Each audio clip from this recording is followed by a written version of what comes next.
you know these.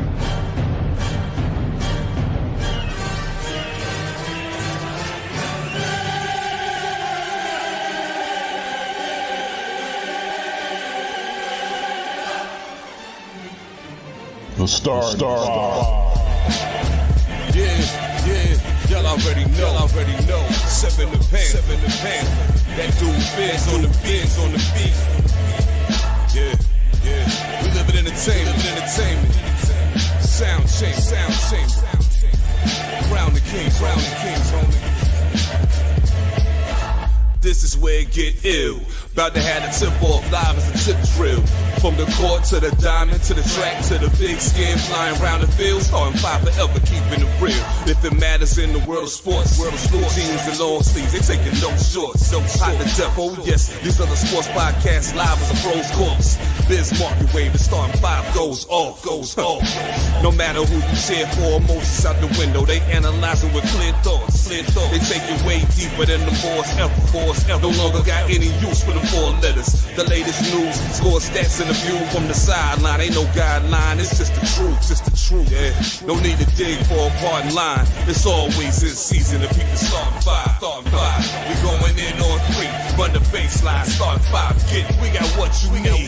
If the sports news you see, we don't waste time. We talking cause we live it. We got what you need. We going in on three, run the baseline, start five. We got what you need. And y'all know me, seven sign, I'm the illest cat stick. I got what you need.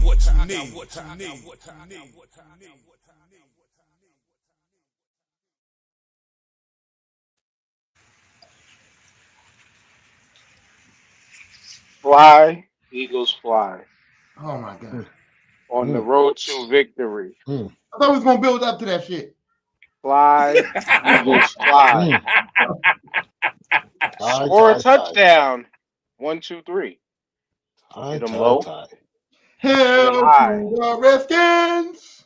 And watch our Eagles fly. Fly, Eagles fly. On the road to victory. Eagles. Eagles.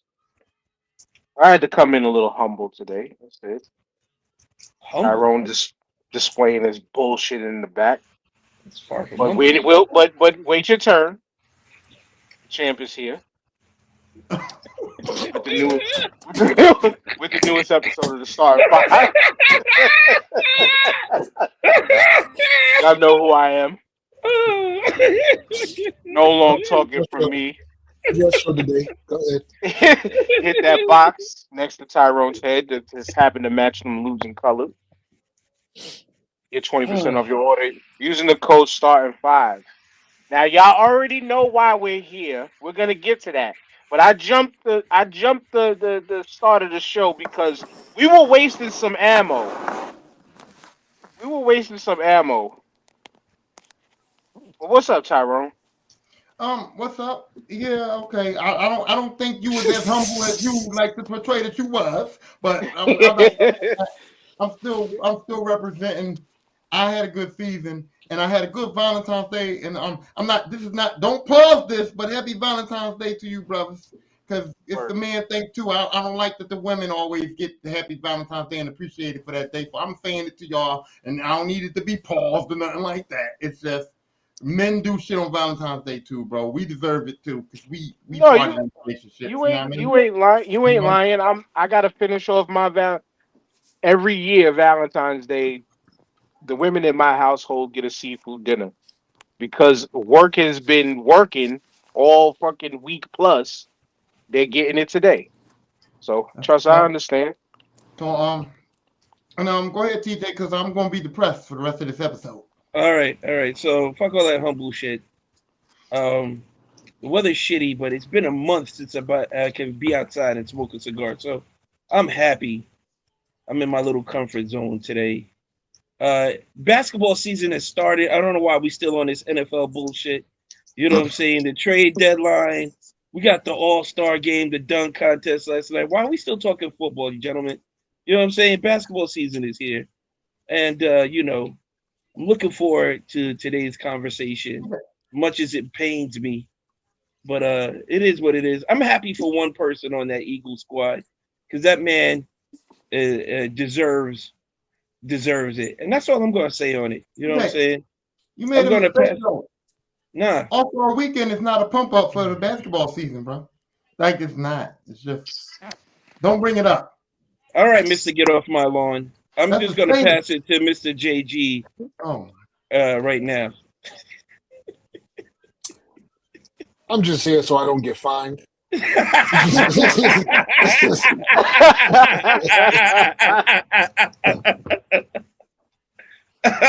um, living on the outer reaches of the bird's nest.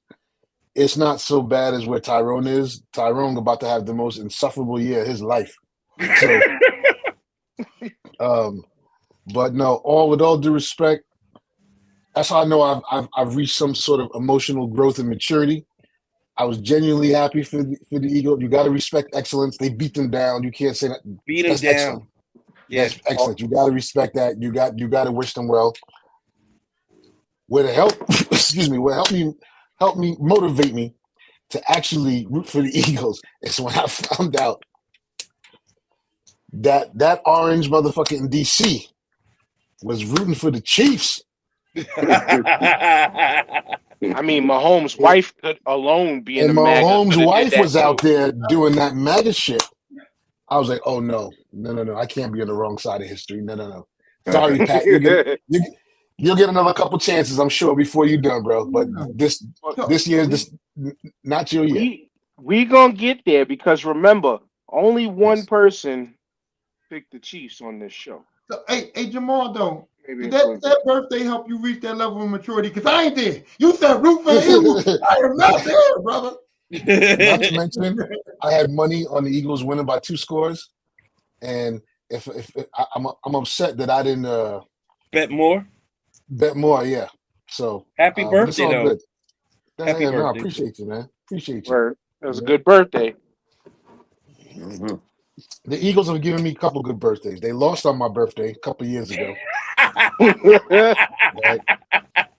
And then they pained MAGA this past birthday, so I can't be mad at that. MAGA feelings is hurt, and I know we're gonna get into the halftime show too. But we go gonna for get it. into all the MAGA feelings about this Super Bowl. Oh, Woo. what up? Yeah, what up, fellas? What up, fellas, man? Coming from well, I'm not home. Let's put it that way. You know what I'm saying? But I'm here, man. We know because it ain't dark. Man. What's up? I want to say you got good internet, good audio clarity. Oh yeah, damn. That is it's not about open space. You out got a here, government dark site. You know they got the best Wi-Fi. Yeah. So, man. You know the dark site's got the best Wi-Fi, dogs. Or Tor browser. Oh, yeah. Let's people on let's people on the bandwidth, man. But nah, man, it was a great game last Sunday, man. Yeah, I know we're gonna break it down, a lot, man. But they gave it to Hurts. They gave the MVP to Hurts, man, and I mean, even though he deserved it, man, it should have went to the defense. But I was gonna say the defensive line. But yeah, all right, yeah, we're gonna speak on that. Pump the brakes. Pump the brakes because we're gonna get there. Because I wanted to continue this Marvel conversation that we was having pre-show. Oh yes. That's why I was saying we was shooting. We was shooting some blanks and losing some ammo to the show. But go ahead, Tyrone. Can I make one point that I don't believe is going to hinder what we're going to say in the future? I just want to say that there's no such thing as a great game in the Super Bowl when at halftime one of the teams has 0, bro. That's where I nigga, please. I'm going to shut all of that shit down. I am going to shut that. I am going to dismantle that later. Okay, all right. But back to this Marvel conversation because it spawned off of Tyrone. You said you did see the new Captain America movie. The rest of us haven't yet. I know my daughter mentioned one of her clubs in school. They're going to see it when they go back to school after next week. But Your opinions. I know your opinions usually are opposite of others in some cases, but what was your My opinion was that it's supposed to be part of the Marvel Cinematic Universe. It's supposed to be a Marvel film, and let's be honest, Marvel was on the downside. People were hating on Marvel for Quantumania. People were hating on Marvel for the Marvels. The Phase 4 was bad. You know what I'm saying? And so for me, if this Jonathan is going to Major's be turmoil didn't help? Yeah. the Jonathan Major shit, all of that situation was bad for Marvel and for Disney. So for me, if this is the movie that's supposed to kickstart Marvel back, if this is the movie that's supposed to bring the next phase in, if this is the movie that's supposed to kickstart Doomsday and all of this shit, it fell way short. Huh? It did not pop as enough as I thought it should do to kick Marvel back into the limelight. Marvel was at a But you low spot, know, and it you didn't know, bring them up. Marvel's all about building up to. They start slow, but I they was gonna finish say that. strong, bro. Yeah, You know but you don't it's all about the build up. For It's me, you all don't have about the time for build that up. when you at the bottom. When you at the bottom, you need What to do you get mean at you least don't have midway time for back that? Are up. you passing away in the next 5 to 6 years or something like that? Are you gonna miss Let something? let's not Yo, ask for that, please. I'm just saying. I'm just TJ, saying. TJ took my thunder, boy, because I was just about to say that. Hold on, That yo, yo, I'm just saying. Marvel, Okay, the first look, you think about Phase 1? All Phase 1 did was build up the Introductions. whole It's the all about whole intros, bro. no. the Okay, whole so here's CGI the problem. with Thanos and that whole build up, man, Okay, They is what teased the made shit out of Thanos the first yeah 4 years. yeah And they showed him one time at the That's end of a it. movie. okay, It was a Fine. cutscene. here's yeah. here's And what y'all then not understanding with what I'm saying, right? So we had the Phase 1, and it built up. It built up to the first Avengers film, and then we had the next phase. It built up to Age of Ultron. We had the next phase. It built up to Infinity War, and then we had Endgame, right? And then the next phase didn't build up to shit. We didn't get nothing. Yeah, after Endgame, yeah, she went At downhill. the Endgame, we didn't get shit, right? So But it was Marvel was supposed to down, be like that. no, and it wasn't that they didn't. Fans didn't get what they wanted with the right? Phase 4. That's just all it was. That's the Because truth. they That's were what I'm talking about. trying to build, but it felt like disconjointed. Like it felt like it was kind of going all over the place. No, And like I said with the Jonathan Major shit, like that didn't help because the Kang story was supposed to progress. Right. But right, now, right. it wasn't just that though. It was like bad CGI. It was a couple of things. But the Yeah, Eternals yeah, had nothing to do with anything. Like that shit was just right. trash. There was a like lot of that. standalones in there. Yeah. And that's my thing. So for me, we built it up to something, and we knew we was gonna get the reward. And now we didn't get the reward last time. So I'm like, Listen, yo, we built it up, and we did not get the listen, reward. So this next movie Ty. had to be the reward for me, and that's what I Nah, feel. It was not. nah. It was The not. next build up is going to be that Reborn Daredevil series. That's where it's going to really start to kick off. That's what you are going to want to see. That's where that shit is going to start to pick back up and I'm gain curious. traction again. I'm That curious to see what it's gonna be. that trailer for that new Daredevil looks like it's going to be fire and on another level. So I gotta watch it. let's let that play out. I gotta watch it after But the show. in another point, y'all want to say, I know I don't play the race relations properly. I know I seem, I'm not pro-black, all that shit, right? But here's my thing: if you're coming behind Steve Rogers and you're coming behind, you gotta admit, Pause. Captain America had Captain America. Here you go, bro. That wasn't me. That wasn't me. But here's the thing. Hey man, I don't know. Hey man, Here's my point. who I you was come letting that behind is go, on bro. I was letting that go. Here's my point, though. Captain America had the best trilogy of films in the Marvel Cinematic Universe, right? So Anthony Mackie is coming in as the new Captain America, being black and not having the super soldier serum. So his first movie as Captain America, he has to prove that he is that dude, and he did not, bro. He did not. This movie don't make. He still felt like the Falcon in a Captain America film. So Because they don't gonna say- accept him as Captain America. That's the whole premise. Yeah, it didn't work though. I'm It gonna should've tell you whole worked, but it did premise. not. my You'll see. opinion. My You'll see opinion, when you right? watch it. All right. MCU should not have tried to dumb down Winter Soldier. because watching Captain America: Winter Soldier, he was that dude, and they dumbed him down in every other project that they come out with, and then him coming out. I was watching the end of Black Panther the other day, and him coming out, out of the hut, as the White Wolf. I'm like, okay, that's how, and they just decided to go in a different direction.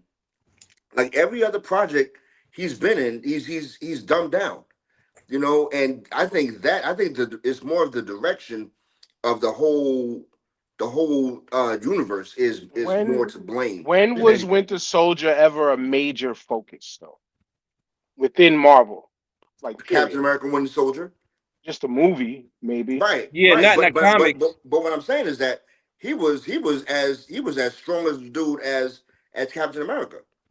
You know what I'm But you saying? know what? They nerfed the shit You out of him. you know Just what? like how they've He's been not. nerfing Hulk the whole time. He's not like an Omega Red to Wolverine. You know what I'm saying? Omega Mhm. Red was like that man, that dude. Right. You know what I'm saying? He didn't take. I stopped collecting he- comics that once Winter Soldier came into play. I stopped okay, collecting comics, so I don't all know. right. I'm just saying from an X-Men standpoint, I Omega remember Red Omega was Red. he was a Winter Soldier to Captain America as he was to Wolverine type shit. You know what Okay. I'm saying? Okay. And yeah, they didn't dumb him down. Like he was that dude. Like he didn't. No, You fuck around and found out with him. You know what I'm saying? Right. But that's in the comics. I'm talking about MCU. MCU kind of nerfed him and shit. MCU always does shit.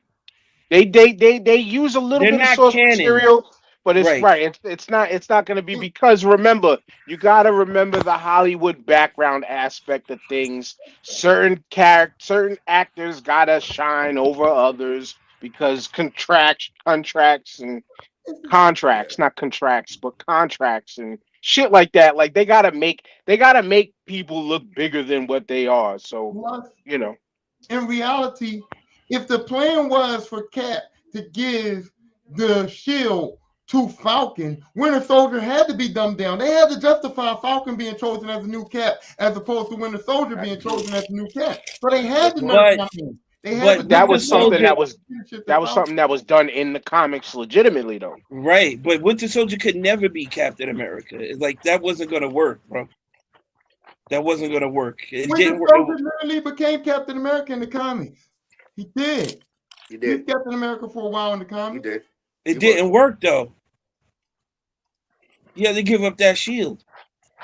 He had to give up that shield because my man, little cuckoo Kachu. That's why it didn't work. He's not all there. And he'll never be all there. You know what I'm saying? Same as He's U.S. always, Agent. Same yeah. as U.S. Agent. You know what I'm saying? He's just he's on a short leash.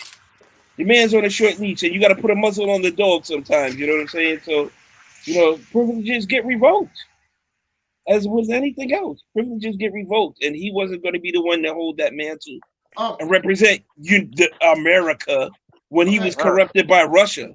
You know what I'm And saying? That shit just ain't going to work.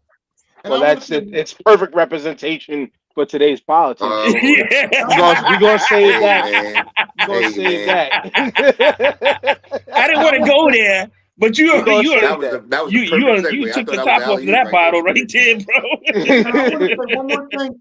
I want to say one more thing that I don't think is going to spoil the movie for you guys, but they really wanted to emphasize the fact they tried to help Anthony Mackie. They tried to help him because they kept emphasizing the fact that he didn't take the super soldier serum.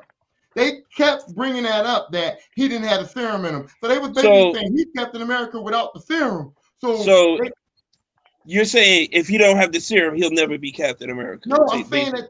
No, I'm saying that it was corny the way they tried to justify him not being as good as. Wait a minute. You saying he wasn't vaccinated? He wasn't vaccinated? Is that what you're trying to say? I'm saying He Your didn't take the man jab. wasn't vaccinated, He didn't and take the now they white man's complaining. jab. I'm saying that bringing up the serum was Marvel's excuse for the reason why they're trying to say this Captain America is not as good as Steve Rogers. You know what I'm saying? That sounds racist to me. That sounds Okay. racist to me. So now, Tyrone, as Did. Tyrone being the one person that watched this and explaining how you explaining things. To my understanding, what this movie was supposed to do, besides just introducing this new variant of Captain America, This really wasn't in. This really was supposed to be a vehicle to kick off the Thunderbolts. Yes. How did it work Yes. with that? Did it work in that avenue? Yes, it worked in that area because they brought Winter Soldier. Winter Soldier has a scene in this movie, which is really kind of irrelevant, except for the fact that he shows up to say that he's in a political campaign, and that's the setup for his position in the Thunderbolts. It's also And Thaddeus Ross was in this too, right? right. Yeah, And then the other thing is they talk about starting a new Avengers, and because Winter Soldier is starting a new team with the Thunderbolts, they used that to set up the Thunderbolts because the Winter Soldier scene in this movie was straight up irrelevant. They didn't need him in the movie, so they literally brought him in and shot that scene to set the Thunderbolts up. No talk of X-Men in that movie, right? None, right? Nope. All right. Okay. So my question is, was there end credit scene? Huh? Was there an end credit scene in the movie? Yeah. Yes or no? Okay. Yeah. That's what I want to know. Was it trash? You ain't gonna watch it. Yeah, it's trash. It's trash. And it's only one, and it's at the very end credit. It's not a mid credit scene. It's just one end credit scene, and dude, it's complete. It's garbage. It's irrelevant to It's totally irrelevant. I take your opinion with a grain of salt, brother. I'm sorry. No. Let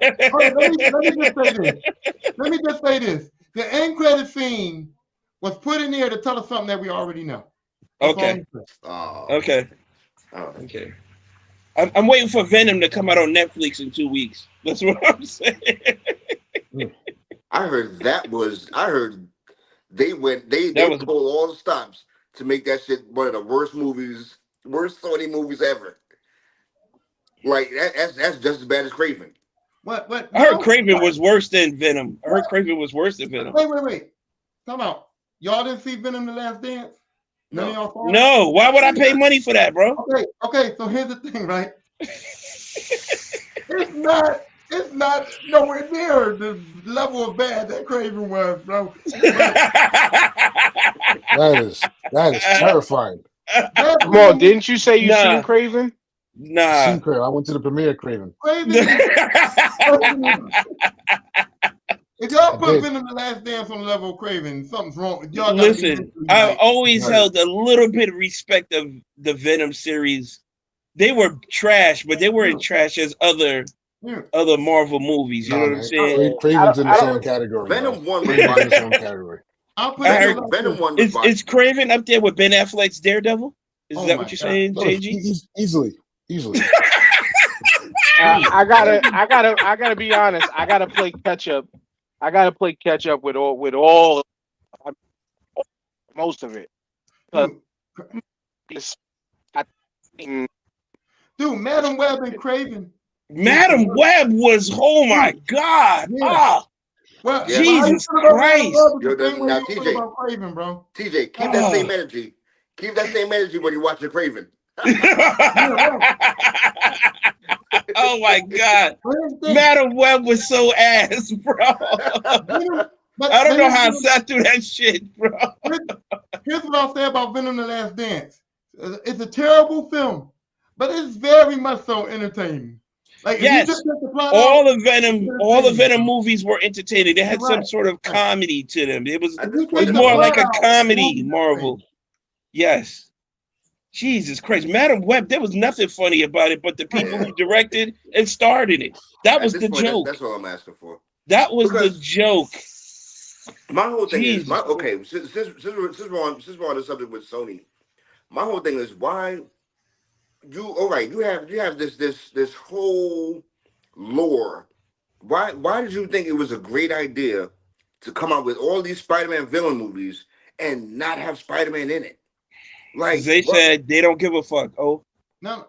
Really? So my opinion on that is, I'm sorry, not to cut you off. These were good actors. Jared Leto is a good actor. Tom Hardy, I enjoy Tom Hardy. Yeah, you know what I'm saying? Like all these guys. Aaron Taylor Johnson, I enjoy Aaron Taylor Johnson. You know what? Like why?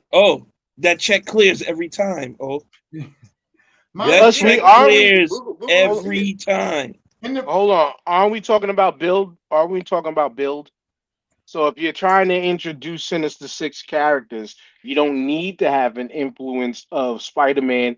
You gotta let people know that may not know, aka the casuals, who these people are. yeah, You Right, do I gotta mean, make Dan, you do gotta right. So make is good that movies.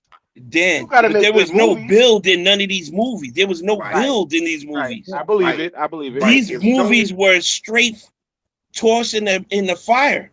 You know what right, I'm saying? You just right. toss all these shits in the fire, bro. There's no build. If Sony had done what MCU done and have the end credit scene and they're building toward the Sinister Six, yo, and I wouldn't care how bad these movies were. and I You and know I what I'm saying? But they and never I did have two, that. I have two opinions on that. You can't do Venom without Spider-Man, and that's just crazy. Facts. And the other Facts. thing, and my other opinion is, like I said, the Spider-Man that we know of right now was Tom Holland in the Marvel Cinematic Universe, and they did not want to pump that up because Sony still wants to have the say of we're good. So they didn't want to put Spider-Man in there because the only Spider-Man they could technically use was the Tom Holland Spider-Man. And that's the point of them saying, hey, we want to get, we know we don't have Spider-Man. We want to get Spider-Man back on our shit. And that's why they put Anthony Garfield Spider-Man into the other thing so that they can try to get Spider-Man back. Wait. So Well, Tyrone, to debate, go back and forth with you. I think that Tom Holland is affiliated still with MCU. I think the only Sony Spider-Man is either Andrew Garfield or Tobey Maguire. Yes. You know what I'm saying? right. So Tom Which Holland is still affiliated with MCU. Yes. what to what Tyrone is, I think the point Tyrone truly was Mhm. making is when you said Tom Holland is the only one we know. We know that there were multiple. We know that Tom Holland was the best one They did a whole because movie with all three of them in it. exactly. But they did fucking 3 movies for each other Spider-Man. I think 2 or Yeah, at they least did. 2. Two. For 2 for Toby. I know for sure. Three for Tobey. 3 for Toby. So 3 for so then the other dude had 3 also. No. Andrew No, Garfield Mm-mm. had Andrew 2. Garfield had two. Garfield have Had 2. Okay. 2. Okay. two. Okay. I know Yeah. I'd seen all of those. What I'm saying is that Tom Holland is the MCU Spider-Man, and he's the Spider-Man supposedly moving forward with the Sony MCU deal. And so Sony was basically like, we're not going to put Tom Holland Spider-Man in none of our films because we don't want to really big Marvel up. We got this deal to make the money, but we don't want to big Marvel up. So we want to use Andrew Garfield. We want to use Tobey Maguire, but we can't because Tom Holland in the Marvel Cinematic Universe has already outshined them dudes. You see what I'm saying? So Sony was basically like, we just going to use what we got left. Nah, use Andrew Right. Garfield. Andrew Garfield is still big in Hollywood, man. But they did, I And definitely saying they should have, but they didn't. They should have made Amazing Spider-Man 3, but 2 was so bad, bro. Amazing Spider-Man 2 was bad. but the problem again, back to the Tom Holland aspect is just he was too good. He was too damn good, and he gave the true Spider-Man feel. Like that's compared to compared Mm-hmm. to. I like the first. I like Toby. Like it's one of them. This one of them ones where it's like it wasn't bad when it initially came out. Yeah. It's No, just it's Sony just to continue to just drop the ball elsewhere to where it just didn't work out. because here's the truth, in my opinion. The best Spider-Man film was the Sony Tobey Maguire Spider-Man 2 film with Dr. Octopus. That's the best Spider-Man film I ever seen, in my opinion. With Doc Ock. Yep. That's the best Spider-Man film I ever seen. So Sony did have the formula. But then they followed it up with that fucking Spider-Man 3 with the Venom shit, and they fucked Venom up, and that kind of took him down, bro. That kind of made him have to reboot the shit. You didn't like Spider-Man 3? I liked it, but Sony, but when you do Spider-Man 2 and then you do Spider-Man 3, it's like, oh man, y'all was going in the right direction, and then y'all kind of took a Right. drop. Well, Spider-Man 2, I think no one expected it to be that good. Like people are still talking about Spider-Man 2. Tobey Maguire Spider-Man 2. You know what I'm saying? And no one really ever talks about Spider-Man 3, the introduction of Venom. So I mean, it's I what it don't is. know. I guess I'll stand alone. And you don't need Spider-Man. You don't need to have Spider-Man with Venom. Yeah, Yeah, you you do. Eventually, don't. Venom doesn't exist without Spider-Man. eventually He you do. doesn't. Yeah, no. Eventually you do, but in a way, he doesn't because again, I mean, Venom is a villain, sometimes anti-villain. They kind of took the anti-villain approach with him in its own standalone movies and all that. But they do need to bring them back together, but in like Right. it's just a better story or something. Yeah, that's insane to me because Venom his whole look comes from him from Spider-Man. Like I Spider-Man. I agreed with y'all when I said that.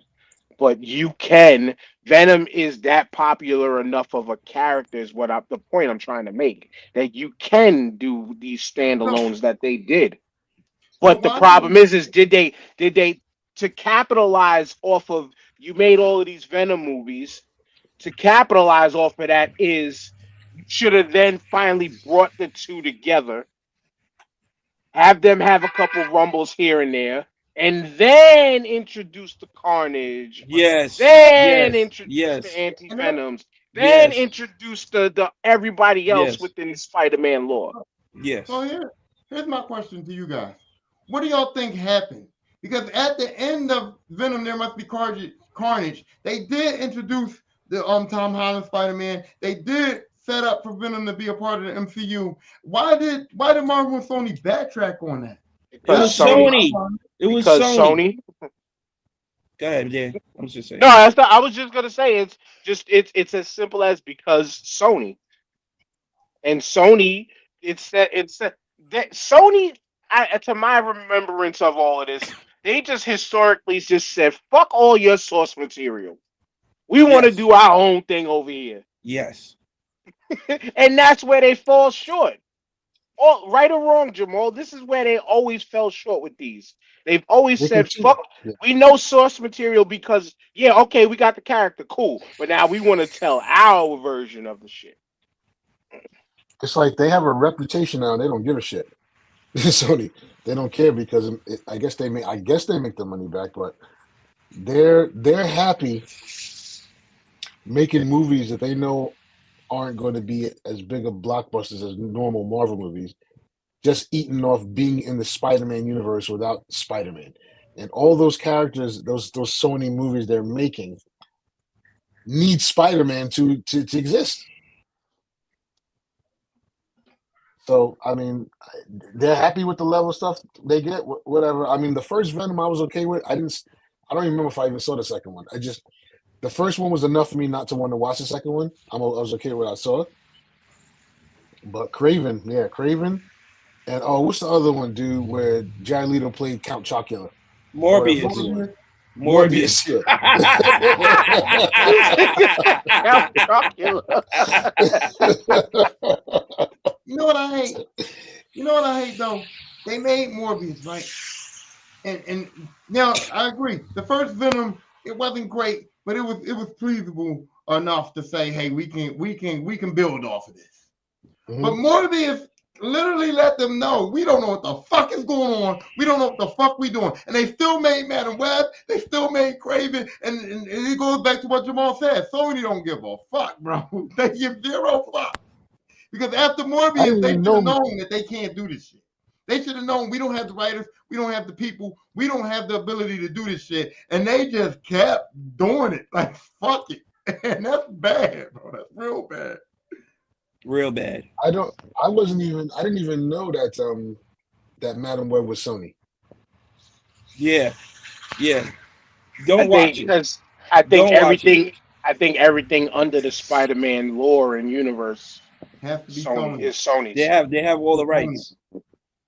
That's the last thing they're holding on to, and they refuse to let it go. Yeah, well, they need to make a fucking partnership deal permanently. I mean, Disney been trying for a very long time, and Sony refuses to bend the knee, or at least But come it- to the table for terms. Again, why would you let go of a cash cow that no matter how bad of a movie you make, people are still gonna come run to see it. Dan, They're I'm not not, saying Dan. I'm not saying let it go, but like Oh give no, us a I'm 60, saying they 40. need to let it. I'm TJ, saying they 60, need to 40 let it go. split or something. Let TJ, him get a 60-40 split or something because this is ridiculous now. but TJ, to your People need to be point, fired. child, Dan, the people are not watching that shit. Madam Web flop, Craven flop. People are not going to see that shit, bro. They not. Yeah, it's costing more to make the movie than it is to watch it. Yeah, they're not getting their money back for real. They're I- There's not. no recoup. But There's no recoup on these. I understand. Not even in the I'm sorry, merch. They're I'm not talking- even recouping the merch. I'm talking just Are off we of talking box office Spider-Man or in DVD general. sales? DVD DVD? sales is dead. DVD Okay, not sales is DVD dead. sales. Blu-ray streams. Are we talking No. box office? No, That's they're dead. getting money from selling it to Netflix or Hulu or whoever. Mhm. That's it. And they're not Okay. even getting that much. Oh, nobody's gonna pay for a stream of Madam Web or Craven or any of these movies. So the No. streaming, the pay for streaming, nobody's buying it, bro. Nobody- They waiting for it free. That's why I sure. said I'm waiting for Venom to be out on Netflix in 2 weeks, and I'll watch it that way. And I spent my $13 or $16 a month that I usually normally spend for Netflix, and hey, that'll be it. And that's how they get their money from the I spins. I'm sorry. I just want to go off topic for a minute, right? We talking about networks buying and streaming services buying what you call it, these shows, these movies. I'm at the barbershop the other day, and I know this is completely off topic. I'm at the barbershop the other day, and I'm watching this movie Tag. Not a great movie at all, right? And it's on TBS, and they said fuck on TBS. I almost jumped out the goddamn barbershop. Word? I'm like, yo, what the fuck? They let that on during daytime hours? Daytime hours. It was the sun was still out. Look, I've always had a, since we there with that point, I've always kind of had a thing about that. Fuck the FCC. Let's just say that. Because wasn't the point of cable television to be able to do that? Mm-hmm. Yeah, but Mm-hmm. No, Yeah, no, here's But the the thing. FCC and not hold on, and I'll let you go, Tyrone. But it's just a spinoff in similarity in my brain. It's the same thing as how crypto is now being treated. Crypto was supposed to be Ice. money to get away from the Fed. Now the federal government is all over it. That's why this the comparison I see. The cable was supposed to be you can say what you want kind of deal. You know what I'm saying? But whatever. So Yeah. here's the real kind of deal with it. So when you look up the requirements for a PG-13 kind of movie or whatever, you're allowed one fuck. You're allowed to say fuck one time. So Yeah. so in reality, TBS is allowed to say fuck once. Now if they say fuck 2 times, they're in trouble. But you allow one fuck, you allow damn and ass all throughout. And you're allowed like 2 or 3 shits or something. If you look it up, you're allowed to say shit like 3 times. You're allowed one fuck. So I guess the fuck you heard PG-13 was one fuck that PBS was allowed them for them to say. You know what I mean? Yo, I was gonna say, man, is this all because of the Pat McAfee show? Because that was the first one that they were saying shit on live television. Then it went to fuck, and I'm like, yo, what the hell? Nah, Howard Stern, bro. Howard Stern when Well, he Howard started Stern wasn't getting doing on. that either He was cursing. on Yeah, live radio. live network television. No, he was on a streaming. Yeah, he was on streaming. Pat McAfee, you could say whatever on Pat McAfee show. The first time, But even on Pat McAfee's show, they edit a bunch of them. and I'm not a fan of his show, but I've watched it, and they edit a bunch of them. I love Pat McAfee show. I know you do. And damn. And when they start Pat McAfee's show, though, they have a disclaimer. It says before they start the show, this show is going to use real speech, and we're going to say some cuss words. And if you have kids watching or you don't like cuss words, don't watch the show. They literally broadcast That on doesn't the clear you. That doesn't clear you from just saying No. whatever the hell you want. No, But it clears- but you it got to clears put you the from the fact disclaimer. It's a gotta put disclaimer so that they can reach the limits of what is allowed by the FCC to say on TV. So they can say a Right. couple of shits, they can say one fuck, and they can say damn and ass all they want. But They Tyrone, for that. Pat McAfee's show, if your kids are home watching it, why the fuck are your kids not in school? I'm just Facts. saying. It was like cutting school to watch Jerry Springer back in the day. Or Maury. Or Find out who the Maury. father was. You are Hey man, not. hey listen. Hey, speaking of Jerry Springer, I'm gonna just say this off topic though, and you can pause it if you want, Dan. But Jerry Springer Jamal got me hit you with through the the pause first stuff. time. Oh no. That was the uncensored tapes, maybe. I'm just saying. No, it wasn't uncensored because that was the best I could get. We ain't had cable. I couldn't get no porn. You understand what I'm That's saying? terrible. Seeing that when the So, stripper came with Jerry Springer and they told her to hit the pole, that was my shit, bro. Jamal, so that this guy loved he was definitely doing that to the Richard Bay show with the Richard biggest Bay. Right? biggest Richard boobs in the Bay. Robert Downey world Jr. versus show. Mr. Puny Yes. versus. kidding me? Oh, Is you kidding me? Richard Definitely. Bay don't get the love. Oh man, I was tearing it up to anything. Jesus Christ. Oh man. Do y'all remember the episode of More? Do you remember the woman that was on Maury? I think she was from Spanish Harlem, and she had like 9 kids or 8 kids and brought like 18 different men to the Yeah, show and true. only That found one father. yup, I remember that. Oh Lord, I'll never no. forget that. I'll never forget that. Yup.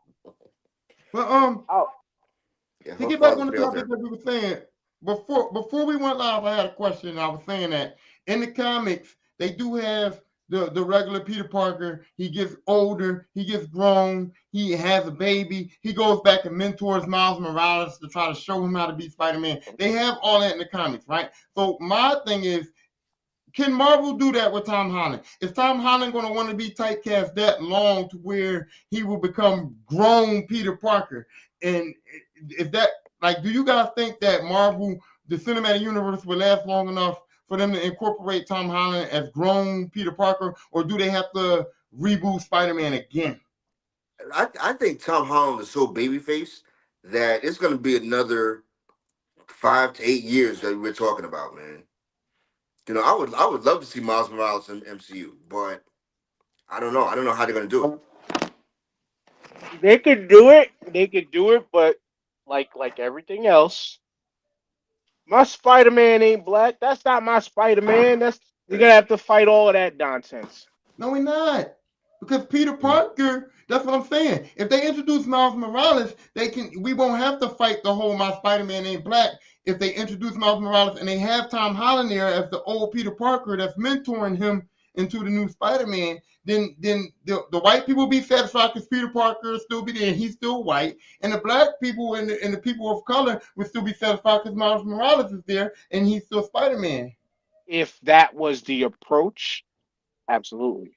But like I said, I would see the approach as a live action Miles Morales first, with the possible Peter Parker introduction. And That's what I'm saying. I think another question we're not asking is who will Miles Morales fall under? Would he fall under Sony or would he fall under MCU? I don't think Sony did anything, Miles. Yeah, they did. Sony did Into Sony? the Spider-Verse, which is all Miles. Sony did Spider-Verse, yeah. Yeah, Sony did. They did the To be honest animated. with you, Yeah, that that's was probably Sony. the best Spider-Man. That was Sony. Yes, that's Oh, I Sony. didn't know that was Sony. And that was probably the best Spider-Man, Spider-Verse. You know. So Not bad. It shows you how much catching up I gotta play. Mm-hmm. Well, really, this was a question for TJ, kind of, sort of, because he was in on it. But there he is. He's back. Oh, he had to go in the house. No, I'm on call. I'm on call for work. I'm on call for work, so I had to answer something real quick. I'll be back in a second. That's why the glasses got put on. Yeah. he had to put on his work attire. Well, we delayed enough, I think. Unless y'all got something else that we need to get out before we go there. No. Let's talk about the NBA All-Star Weekend before we go there. Oh man. Okay. If we have to. Let's talk I about it. guess. Catch me up because again, my football season just ended. I didn't Catch me up. I ain't gonna guess what. Fuck your football. Guess what I didn't I'm do? sorry. I didn't participate. I didn't participate Oh, in shit. any of the NBA All-Star Weekend because the shit's garbage. It's garbage. That's I'm not in on it. And here's the thing: what I gotta say. The one thing I do want to say is that everybody keeps emphasizing that the problem with the dunk contest is because stars don't want to get in it. The problem is LeBron don't want to get in the dunk contest. The problem is that all these stars, these NBA stars, don't want to do the dunk contest. But my theory is the problem with the dunk contest is there is no more dunks. We saw Dominique Wilkins. We saw Michael Jordan. We saw Kobe Bryant. We saw Vince Carter. We saw Nate Robinson, who was short due to dunk contest. We saw Spud Webb, who was short due to dunk contest. We saw Dwight Howard. There are literally no more dunks for us to see. So it ain't about the stars being in it. It's about the quality of the dunks. There's nothing else you can do as far as the slam dunk is concerned to me that's going to awe me or excite me. We've seen the best dunkers, and we've seen every fucking dunk there is to see. So there's nothing new about it. So they should just cut the contest completely because no matter who's in it, they're going to do a dunk that we already saw before. So fuck the dunk contest. I disagree. Nah, I the dunk disagree. contest was decent last night, but I mean, Did you see a new dunk? Did you see something you never saw before? It's all about creativity though. Right? I didn't see it live. I saw it on YouTube this morning. You know, I'll be honest with you. I'm tired of Mac McClung. You know, I listen, I remember his mixtapes or whatever, and it was all great, you know, but yo, dude hasn't played an NBA game. You know what I'm saying? He's languishing in the G League. Yo, we've never seen Zion there. We've never seen John Morant, even RJ Barrett. You know what I'm saying? Like these guys, for whatever reason, they're all afraid of losing. Shout out to Jaylen Brown who did the shit last year. You know, him being a perennial all-star. That was the last real all-star to do the slam dunk contest. But if you see John Morant in the dunk contest, what dunk is he gonna do that you haven't seen before? It's all about creativity. There are dunks out there. You just gotta be creative. I've said this. I didn't watch it. I was at work last night, and for some reason, I never do. That's the funny thing. Most of these All-Star Weekend things, like I want to see the ancillary shit over the actual game, and I tend to miss it. But then when I miss it, I learned I didn't really miss anything. I've said this for years. The NBA want to make the dunk contest entertaining. Hire some of these freestyle dunkers that do these dunk contests and tournaments and shows around the country. Yeah. Right? Have those be like the qualifiers. Remember, like the bullshit qualifiers for the Olympic 3-on-3 team shit? Have those be the qualifiers and allow these freestyle dunkers to come in and put on a spectacle for the NBA crowd. Okay. That's it. Just give them a platform and watch there, because Tyrone, there are dunks that these NBA cats can't do that are in some of these fucking freestyle like dunk contests.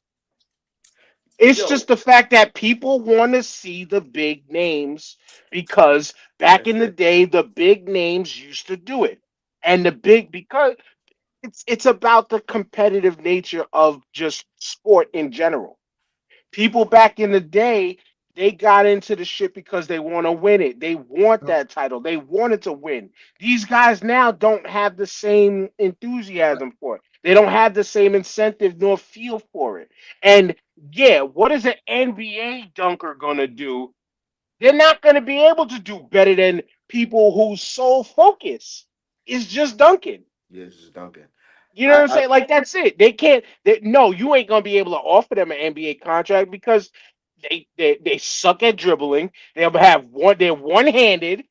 You know what I'm saying? They can't pull up from mid-range. They got no post, no nothing. Their whole thing is just dunking.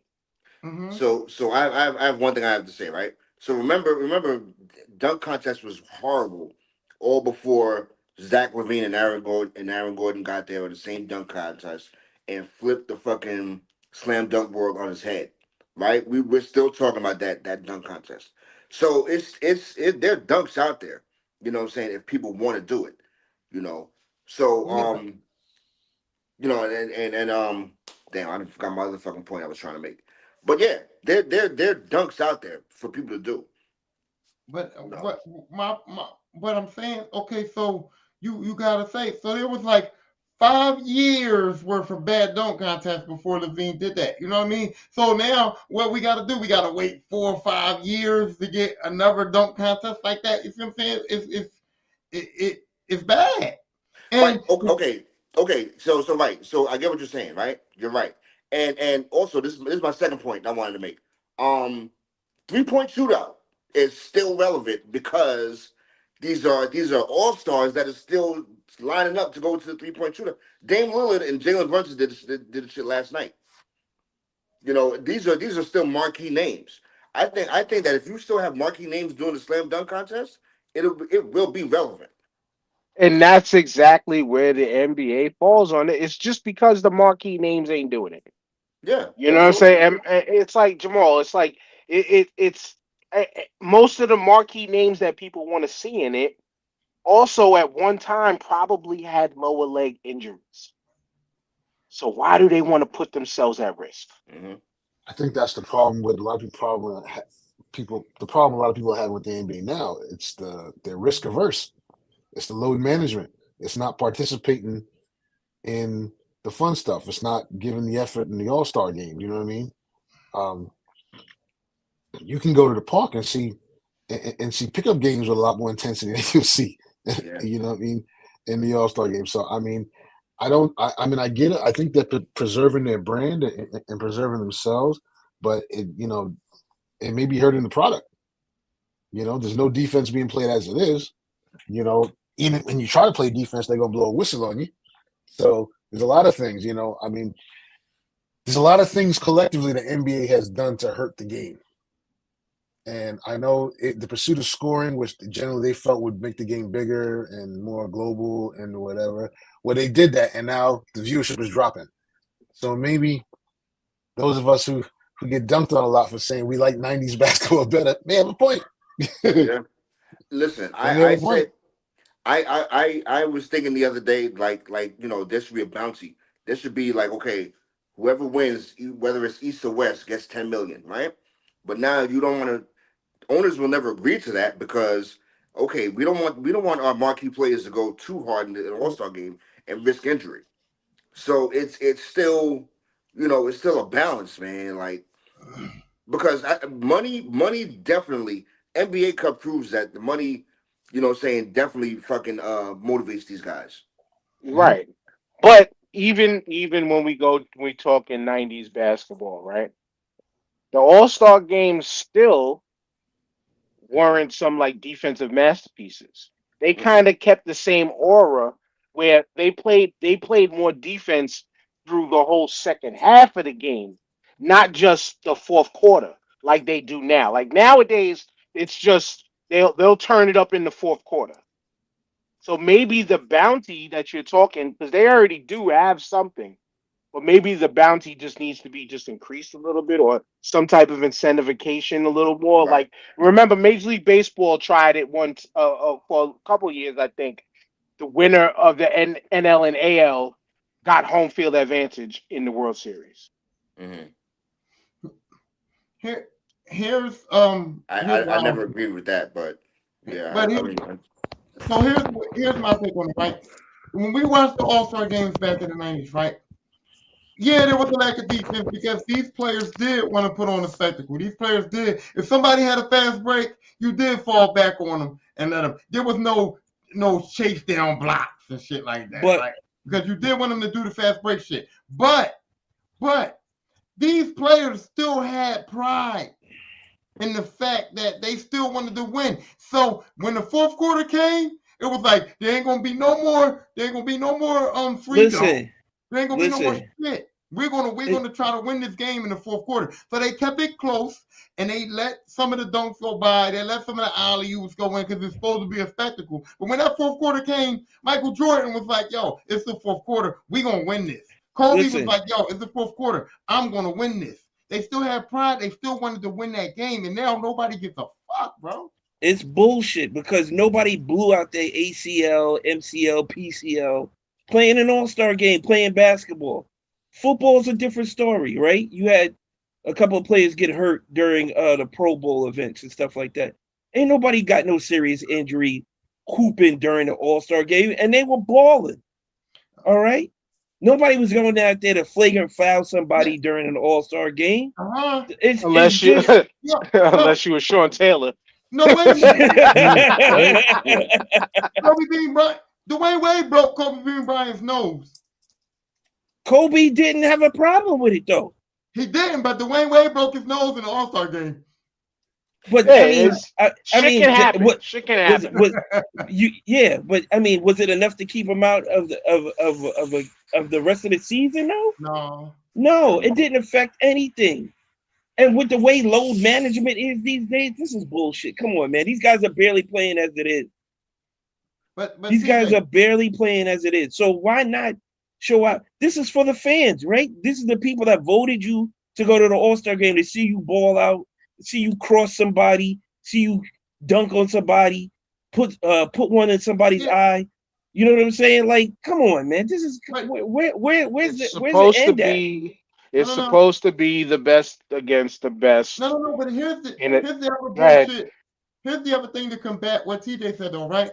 If you want to see the spectacle of the All-Star game, a guy like Jokic shouldn't be there for real. Jokic should not be in the All-Star game. Yeah, he's an All-Star, but he's not exciting, bro. He's not somebody that I want to see in the All-Star game for real. If I was a fan, I wouldn't vote Jokic into the All-Star game. I should have muted your mic. Tell me you don't watch basketball by telling me you don't watch basketball, okay? Not exciting, bro. Just tell me you don't watch basketball, bro. TJ, if you wanted to win, you would pick Tim Duncan over Kevin Garnett. If you wanted to have fun and see something spectacular, you're going to pick Kevin Garnett over Tim Duncan. That's what I'm saying. There's more exciting players than Jokic. If I want to win, I'm picking Jokic. But if I want to be excited, I'm not picking that boring ass dude. But you don't want to see Jokic go up against like Cat or Joel Embiid with the game on the line against the best. Big you don't want to see that? Is boring when you trying to do when you got a spectacle. It's not boring if your favorite player is guarded against him and you want to see him get him stopped. That's not boring. Nobody can get him stopped. AKA the best versus the best. That's the point of the All-Star game. It's not who's gonna fucking get Tyrone's rocks off. It's the best versus the fucking best. I was gonna say, man. Listen, man. All Jokic does is stuff stats, man. That's all he does. He is a bona fide triple-double maker every night. He steps out there. You want to see how he plays with his best players, with the best players around him. Exactly. Is he making them better? Exactly. Is he making them better? Is it one boat that lifts all tides type shit? Like, is his draw causing people to double team and leave somebody else open who's wet from behind the 3-point line? Have we ever used the term point center before him? But I'm offended. It's a bonus. I'm offended by the term stat stuffer because a stat stuffer doesn't. For me, a stat stuffer is somebody that just stuff stats, don't care. Jokic won a championship. Now, if you want to talk about stat stuff, and we can talk about Russell Westbrook averaging triple-double for 3 seasons and his team barely not even making the playoffs. That's a stat stuffer. Jokic is playing to win championships. He's not stuffing stats, bro. That goes to your. I want to see the flash. I want to see the flare. Woo, you got one good guy. You got one good guy. And also, you want to see. I'm saying you want to see that good guy versus the guy who is great on their team. That's all it is. Right. It's the reason you watch playoff basketball. Mhm. It's the reason you watch That's playoff where I'm basketball. we ain't talking about the All-Star game. We ain't talking Right. about regular The season. We best talking versus the about best. playoffs. So the 1 seed versus the 2 seed to go to the conference finals or to the NBA finals is the best versus the best in that conference. Right. It's no And different than the All-Star game, bro. and It's the with same and with shit. and Wait, with the logic that you're putting out is it would leave people who deserve to be all stars. It would leave a Jokic out. It would leave yes, some of these other players out who uh, are the best of the best in the yes, fucking league just yes, because they're not fucking quick and flashy. yes. And the All-Star No, game will be way better, in my no, opinion. It'll be No, way better. no. no. I'm gonna disagree with Uncle Ruckus. I don't care. I'm saying it'll be way better than me. I want to see All the right. flashy. I want to see the flashy dunker as opposed to seeing Tim Duncan spend 20 seconds of the shot clock backing somebody down. That's all I'm saying. You don't want to see Well, John Morant dunking on Jokic? Yeah, Or no, oh my God. and no. You're, on you're that I note, bugging. want to see John and, Morant dunking. I don't care who he dunking on. on that note, all right, we've procrastinated enough. We allowed the energy to get out there away from why we're here. Right? This is where I'm gonna wait my turn because we let Tyrone talk a hell of a lot. Tyrone, now I'm giving you the floor again to kick off the destruction that my Philadelphia Eagles laid down on the Kansas City Chiefs. And I'm letting you go first because you're the only person that picked the Chiefs to win. Okay, first of all, let's be clear that me picking the Chiefs to win was hate. 100% was hate. I ain't gonna lie about it. I pride myself on staying on business, and they beat the Commanders in the NFC Championship game, and I'm a Commanders fan. So part of me picking the Chiefs was like 85% hate. I ain't even gonna lie about that. I ain't gonna sugarcoat it. I was hating on the Eagles, right? But the other 15% was that I do believe a little bit in Mahomes' magic. And I do believe that Patrick Mahomes was playing for NFL history. And I thought that the Mahomes magic, 15% of the Mahomes magic was going to win. And the other 85% was pure 100% hate. But what I do want to say is that I Hate know doesn't prevail. I'm just saying, I know in my heart, mind, soul, body, and spirit that the Eagles were a terrible matchup for the Chiefs because what Mahomes need is time. And if you give Mahomes time, you know you're going to burn him up. But you have a offensive line that's not that good against the best defensive line in the NFL, right? Yes. So I knew that the Eagles were going to be a bad matchup for the Chiefs. And I knew also that the Chiefs have a decent defensive line against the run. So I figured they could stop Saquon, but you got to understand that Jalen Hurts, I don't want to say it because I'm about to throw up. He's a good quarterback. And he has Goddard and he has Brown Unnecessary. and he has the guys that can punish you if you don't get to him. So yeah, the Eagles were a terrible matchup for the Chiefs, and it showed. But my hate just couldn't let me Listen, through. He had to listen. mention the white guy after Hurts just to pull back the vomit. Oh my He, God. he, he wouldn't be Ruckus if he didn't do that. So but listen, we all knew what the outcome was going to be. We just didn't know it was going to be like this. All right. This was a master class in defense. And you know, them putting up a donut at halftime was just that was incredible. Nobody had the Chiefs not scoring the entire first half. Not a field goal. A field goal, dogs? 23 yards of offense. You couldn't get a field goal, dogs. Come on, man. Hey, Come on, man. to get 22 points in the second half though is no easy. That was feat either. garbage time. That was garbage time numbers, bro. That was garbage time. They weren't the Patriots where they were coming in. This wasn't the Atlanta Falcons they were playing. This was the Philadelphia Eagles, who have a very stout defense, okay? And my thing is they focused everything they could to make sure Saquon didn't beat them. And that's what happened. Saquon did not beat them. Everybody in the fucking house on the offensive line and offense beat them. Every other player beat them besides Saquon. The wide receivers, the tight ends, the offensive line, they all beat the Chiefs. Saquon was just there for window dressing and to make it look good, to keep the defense honest. But Yo, I knew from Spagnuolo always. You know what? I thought it was going to turn when Hurts threw that interception early in like the mid first quarter, going into the second quarter. I was like, okay, here's where the defense steps up, and here's what Mahomes is going to do to capitalize on it. That shit went nowhere. Nowhere. They shut him down 3 and out in their own, deep in their own territory.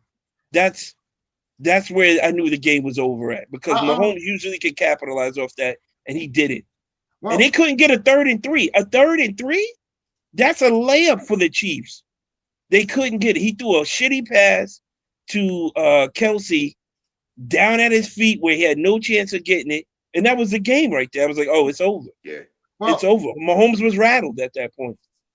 Well, for me, the game was over at the beginning of the third quarter, because we got to understand the Chiefs have came back from double-digit deficits from every Super Bowl. Not like that. Not like that. No, but my point was they was down 24-0 at halftime, and it seemed like the game was over. But for me, I was still like the Chiefs. Like I said, I was still believing partially in my hate and partially in Mahomes' magic, right? And the Chiefs have come back from double-digit deficits in the Super Bowl.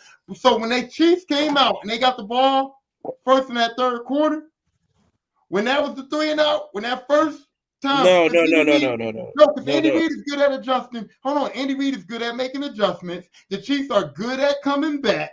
So I thought as soon as they came out at the end of that third quarter, I said, the Chiefs get a touchdown here, we can start to come back. When they went out, when they came out the third quarter and they didn't get nothing, that's when I was like, okay, the game's over now.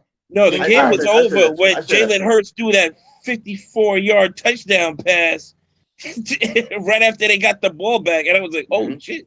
It's over for real now. All right, let O go. Let O go. I was gonna say the first quarter I knew the Chiefs were in trouble, because Mahomes was on the run from the gate. You know, and you think about it, the commentators didn't even mention Jalen Carter till midway third quarter, damn near.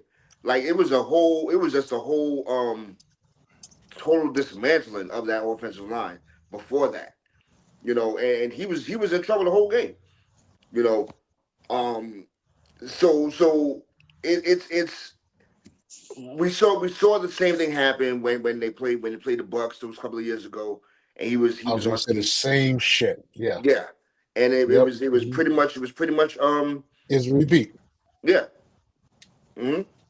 All right, now let's go to the lone voice of reason this whole season, Jamal. Okay, so I struggle now. It's an everyday battle to not let my hate for the Eagles cloud my memory, cloud my mind and my judgment. But no, so from the beginning, I remember the first 2 weeks, and like I said, Dan, today I'm gonna give you your props and I'm gonna give you your flowers. Right? When the Eagles stumbled out the gates and we jumped on them. Dan said, wait till my team gets healthy. Wait till they get the players back, and then you'll see. My man was right on the money. They went on a run. Right as soon as they got healthy, what was it, week 4? Week 5? They went on a nasty fucking run. We were 2-2. And they won, with football basics. Dominate the line, run the ball effectively, solid quarterback play. End the story, right? And when they beat down the former racial slurs in that championship game, I was like, wait. You skipping over when we beat them, when they went on that run. You gonna skip that? Didn't they have like Bucky Thompson at quarterback when they won? Because can't read about it. some dude had a lemonade stand in Alabama.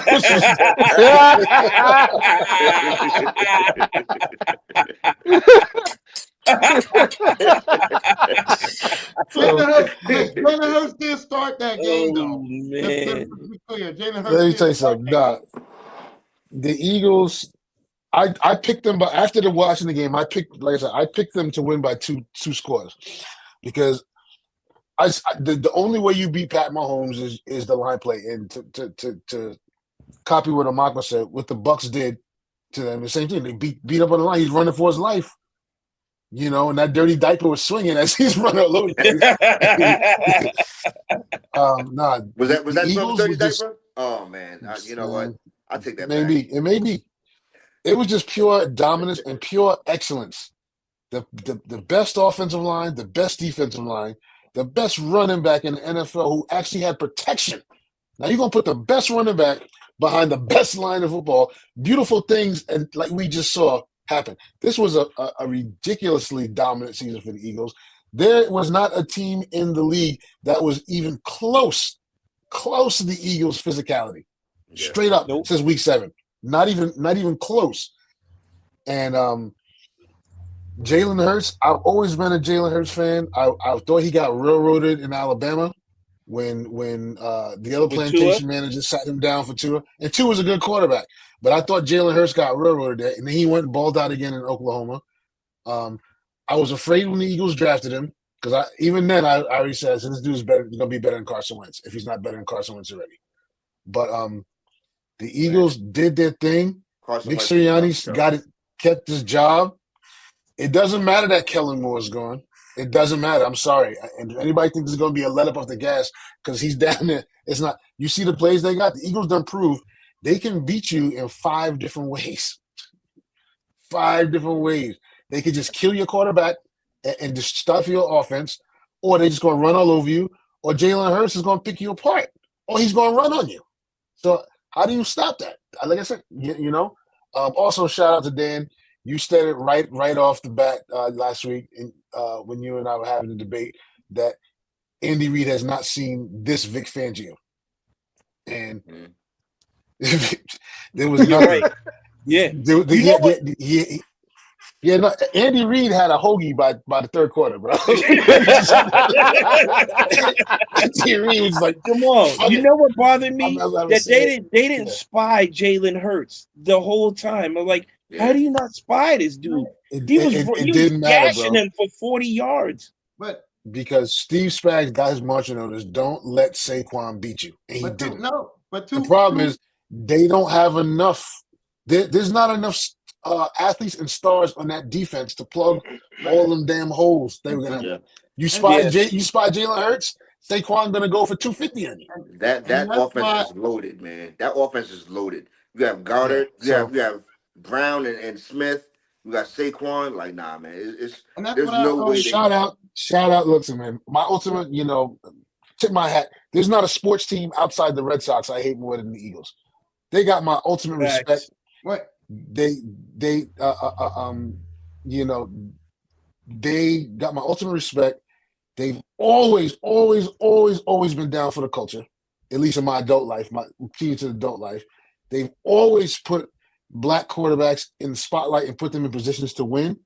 Mhm. It is a chocolate city, even with the other stuff in it. It's black culture runs that city, sports culture in that city, Mhm. right?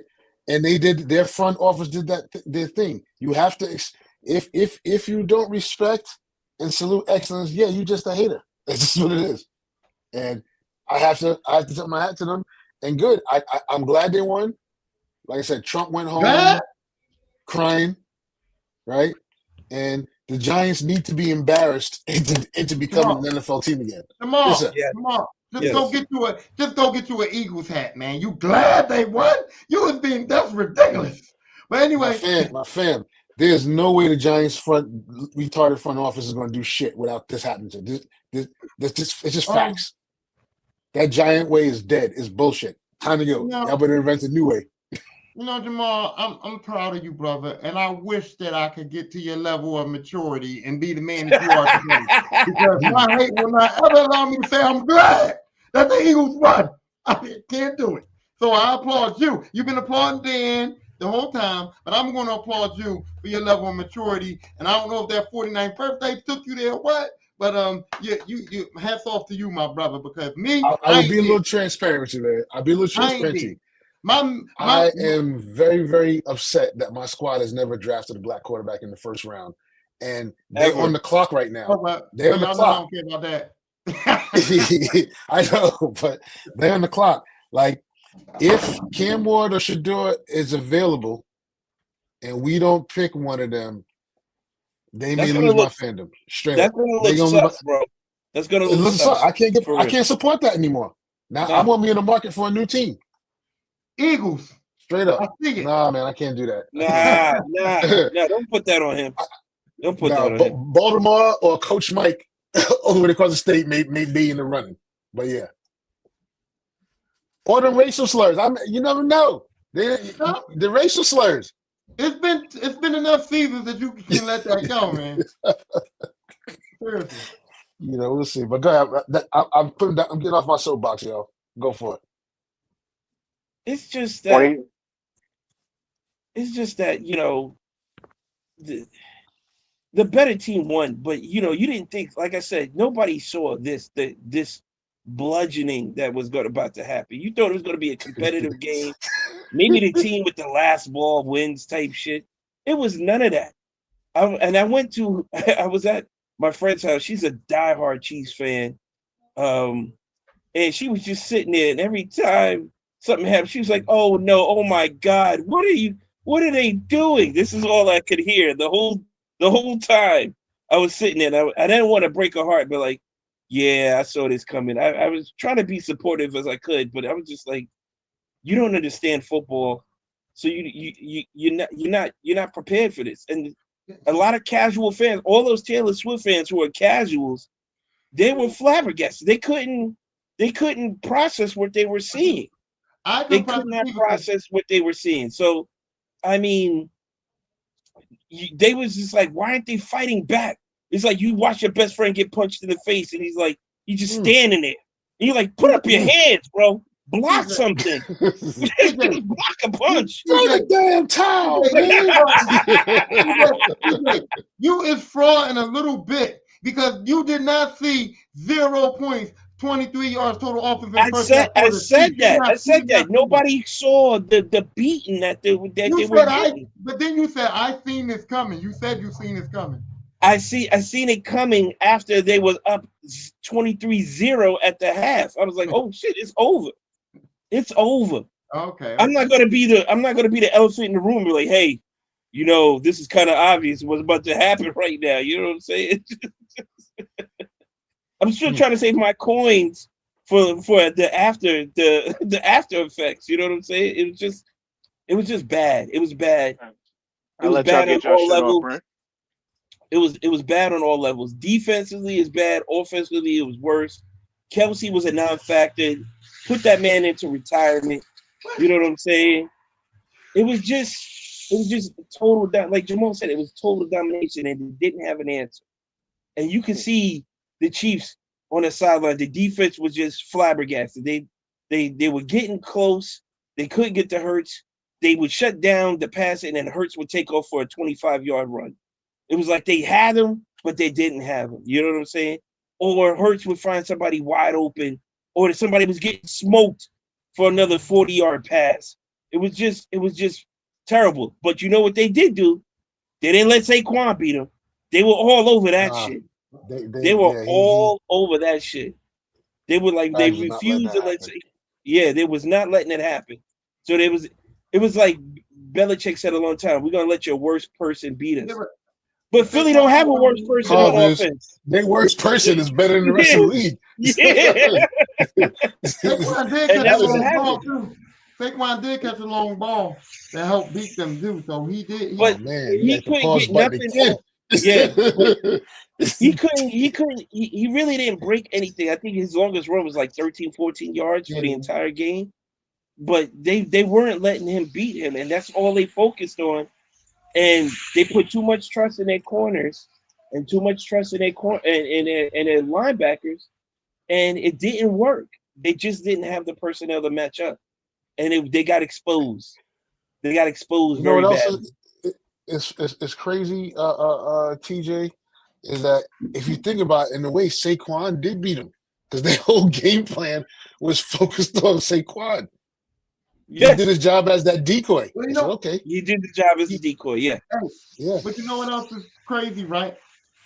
All of the build up to the Super Bowl, I heard on ESPN, I heard on all of these shows, the way you gotta, can Jalen Hurts beat you if he has to? Can you put the ball in Jalen Hurts' hands to win the game? And they built that up to say, if Saquon is shut down, can we rely on Jalen Hurts? Can Jalen Hurts beat you? Can Jalen Hurts do it? And I'm like, yes. Like, where do we not see that yeah. Jalen Hurts Jalen Hurts is could a beat you if quarterback? everybody else is wide open. Right? That's what I These was dudes saying. was That's not just covered, bro. The whole These narrative that's dudes was, was just not a covered. but the whole These, narrative was, if the whole narrative on all these sports shows throughout the whole thing was, if you shut down Saquon, Jalen Hurts is questionable. Jalen Hurts can't beat you. And I'm like, bitch, where?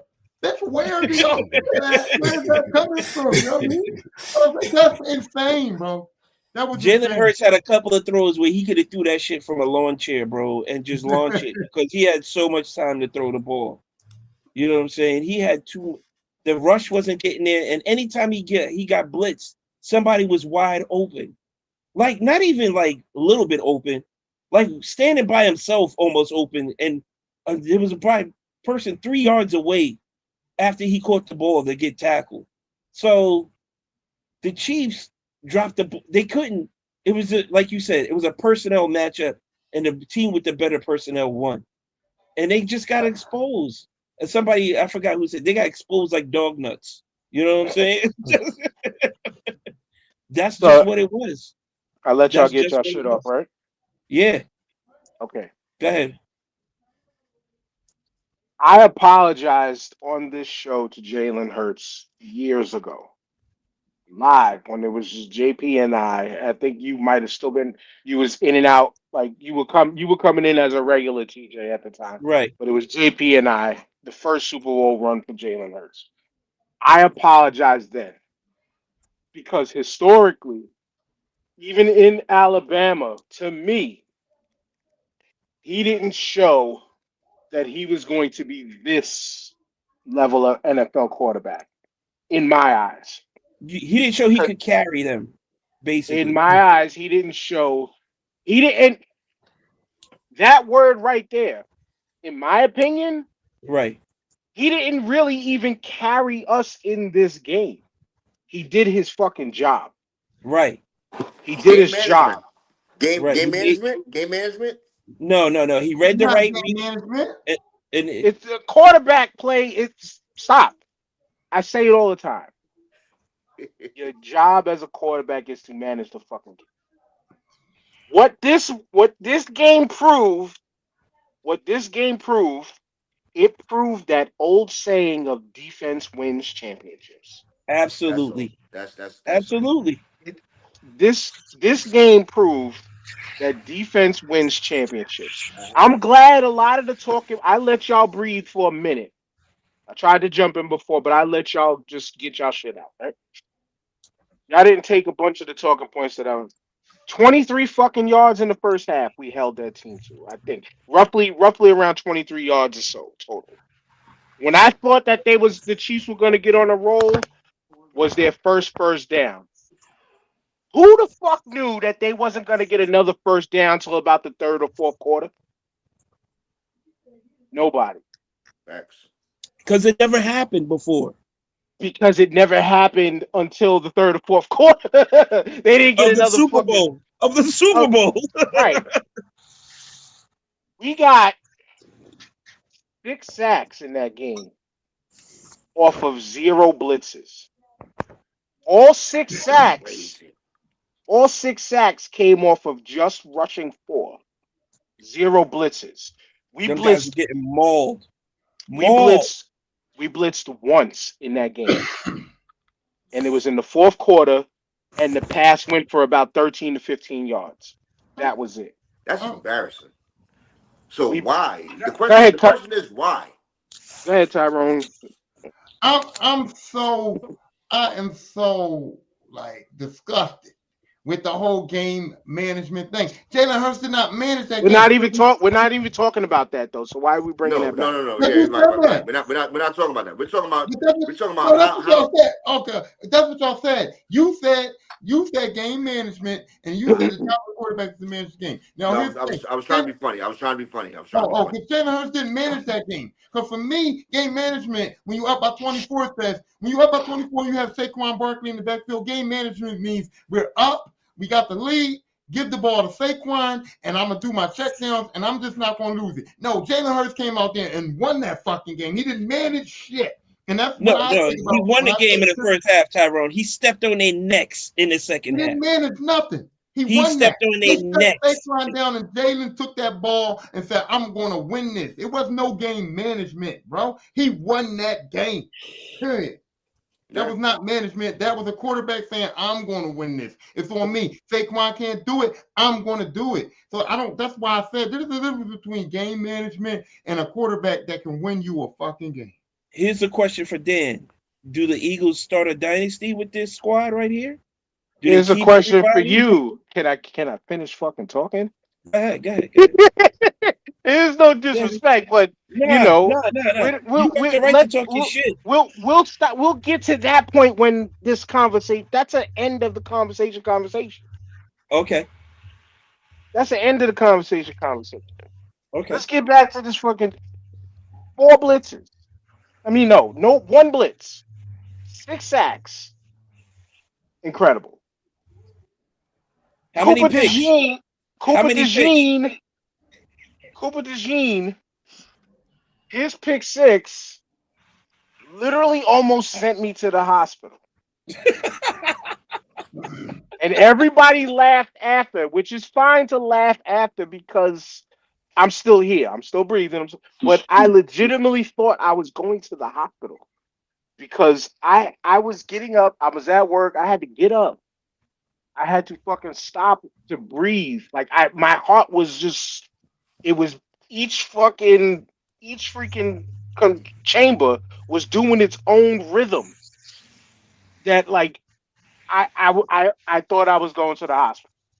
Is it because you've never seen such a dominant performance like that before? No, because again, anxiety was already up just because. But I had Jalen Hurts face the whole time. Like my face was Jalen Hurts face. No emotion, no. But inside my heart was, it's my team going for the biggest thing. So my heart is already just got that like that shit going. And let then it out. when you should have let it out, bro. When I couldn't believe it happened, that was happening, that's when I like it just got me going crazy. Then once we got to 24-0 and all that stuff, that's when I started to calm down. We got to the third quarter. It was fucking almost 30-something to like 6. I was like, okay, I started to ease there. But nobody, and not even me, expected that level of defensive play to outshine everything. Right. That defense won them that game.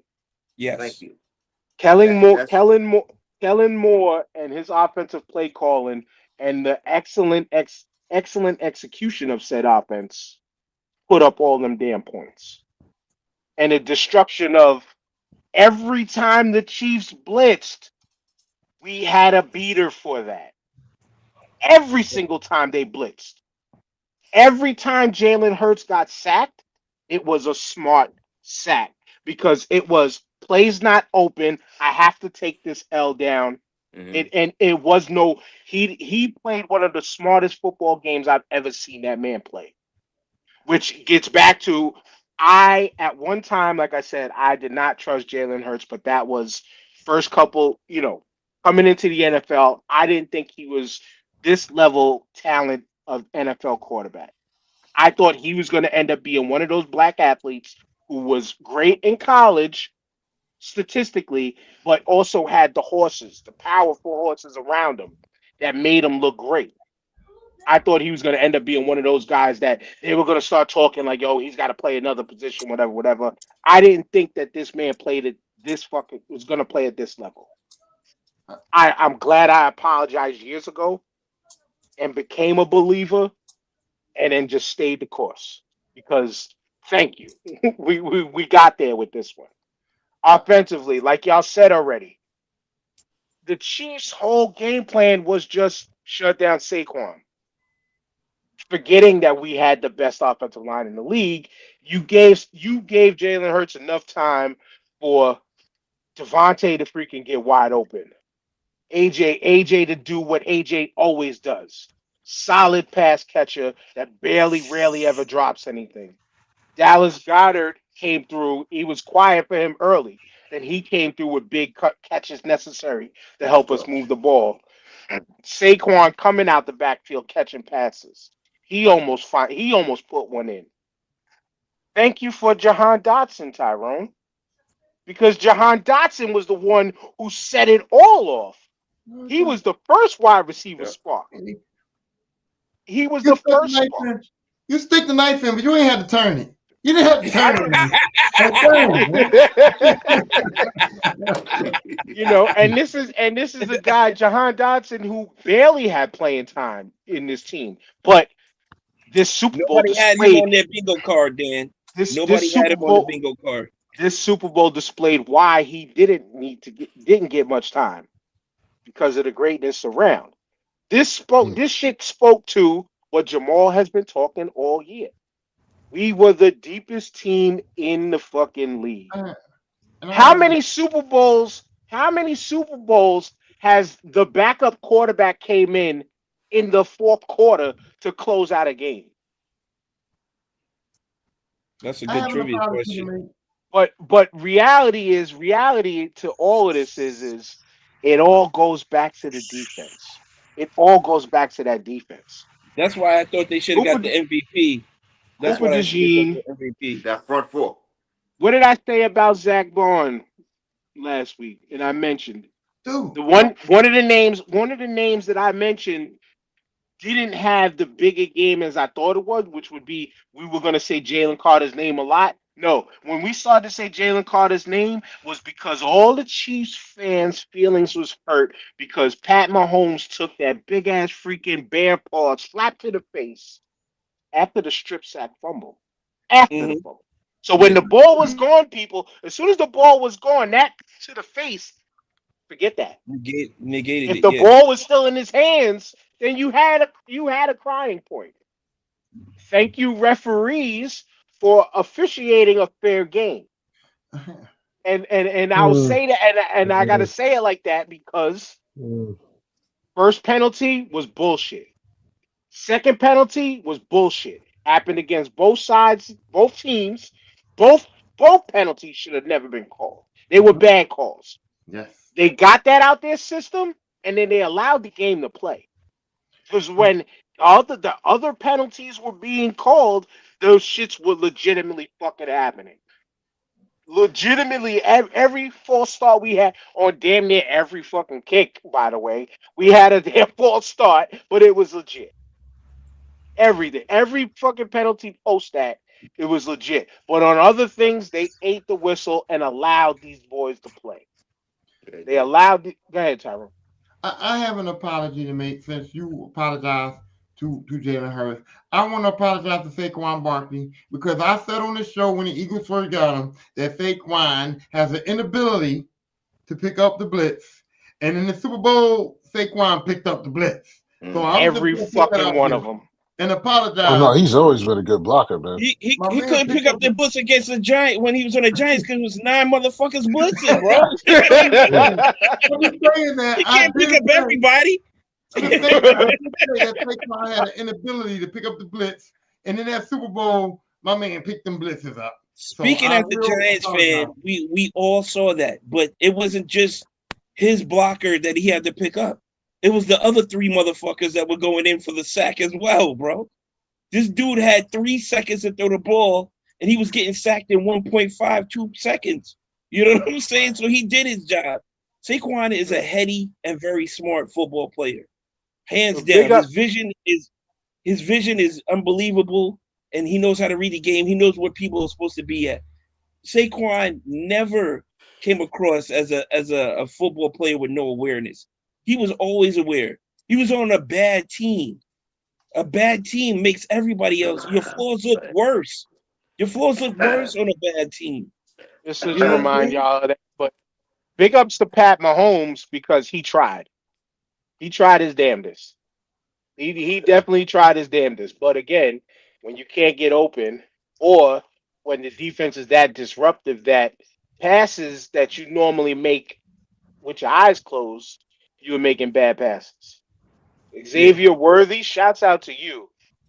They were garbage time touchdowns, but shouts out to you for the 2 touchdowns. He's He gonna be quit. the, he could be the next big star. That throw was ridiculous, though. That throw Mahomes made was ridiculous. Yeah. He tried. He tried, man. D Hop actually was the only other reliable source on that team when the ball did touch his hands, because he dropped a lot, but he scored, another late garbage touchdown. I was about to say, why you bring D Hop up? D Hop dropped some critical passes in that game.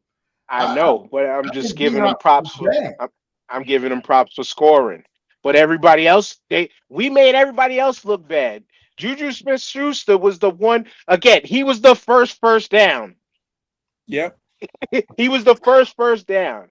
Like TJ said, like, oh yes, who thought that we was 3rd and 3s shutting them down? 3rd and 2s or whatever. 3rd and 5s shutting them down.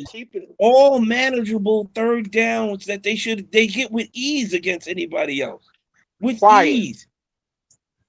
Ease. Juju might get a job in Tennessee next year, man. Anybody could get a job in Tennessee. Exactly. Anybody could get a job with the Titans. You talk about what the hell, yo. Anybody could get a job with Tennessee, but man, listen, I still can't believe that level of destruction happened, and we made it look easy. That's what was the scariest thing about it, is we made it look easy. And a lot of that game, Jamal, yes, I was reverting in my head back to our conversation from the pre-Super Bowl show. But he hasn't seen a Vic Fangio. Nah, that Chiefs team, like I said, the Chiefs are the Chiefs, but they have not seen a team with the level of talent and ability as my Philadelphia Eagles. But then, I mean, we're gonna go to Jamal real quick, right? But the Tyrone was trying to squeak in something. I'm sorry, but I'm just saying the Giants showed y'all this with that NASCAR defense. No, this wasn't a NASCAR. It's not the same. It's not the same. No. But no, what I'm saying is that with that defensive line that the Giants had that year, all year, it was given the Patriots. It was given Patriots. You know what? But you know what? That NASCAR defense is because that defensive line was fast. It wasn't that we were destructive. We were brutal. Yeah. We were just stronger and better. Like we're better. That defensive line was better than y'all Giants line, and I will say that hands down with no bias, in that opinion. You know what I'm saying? I'm throwing this out there. I'm saying this here now. Like, it can be argued that we displayed top 3 Super Bowl defense of all time. And the argument is there for even being number 1. When you shake your head no, but when you stack up the whole other shit around it, let's ESPN stat this.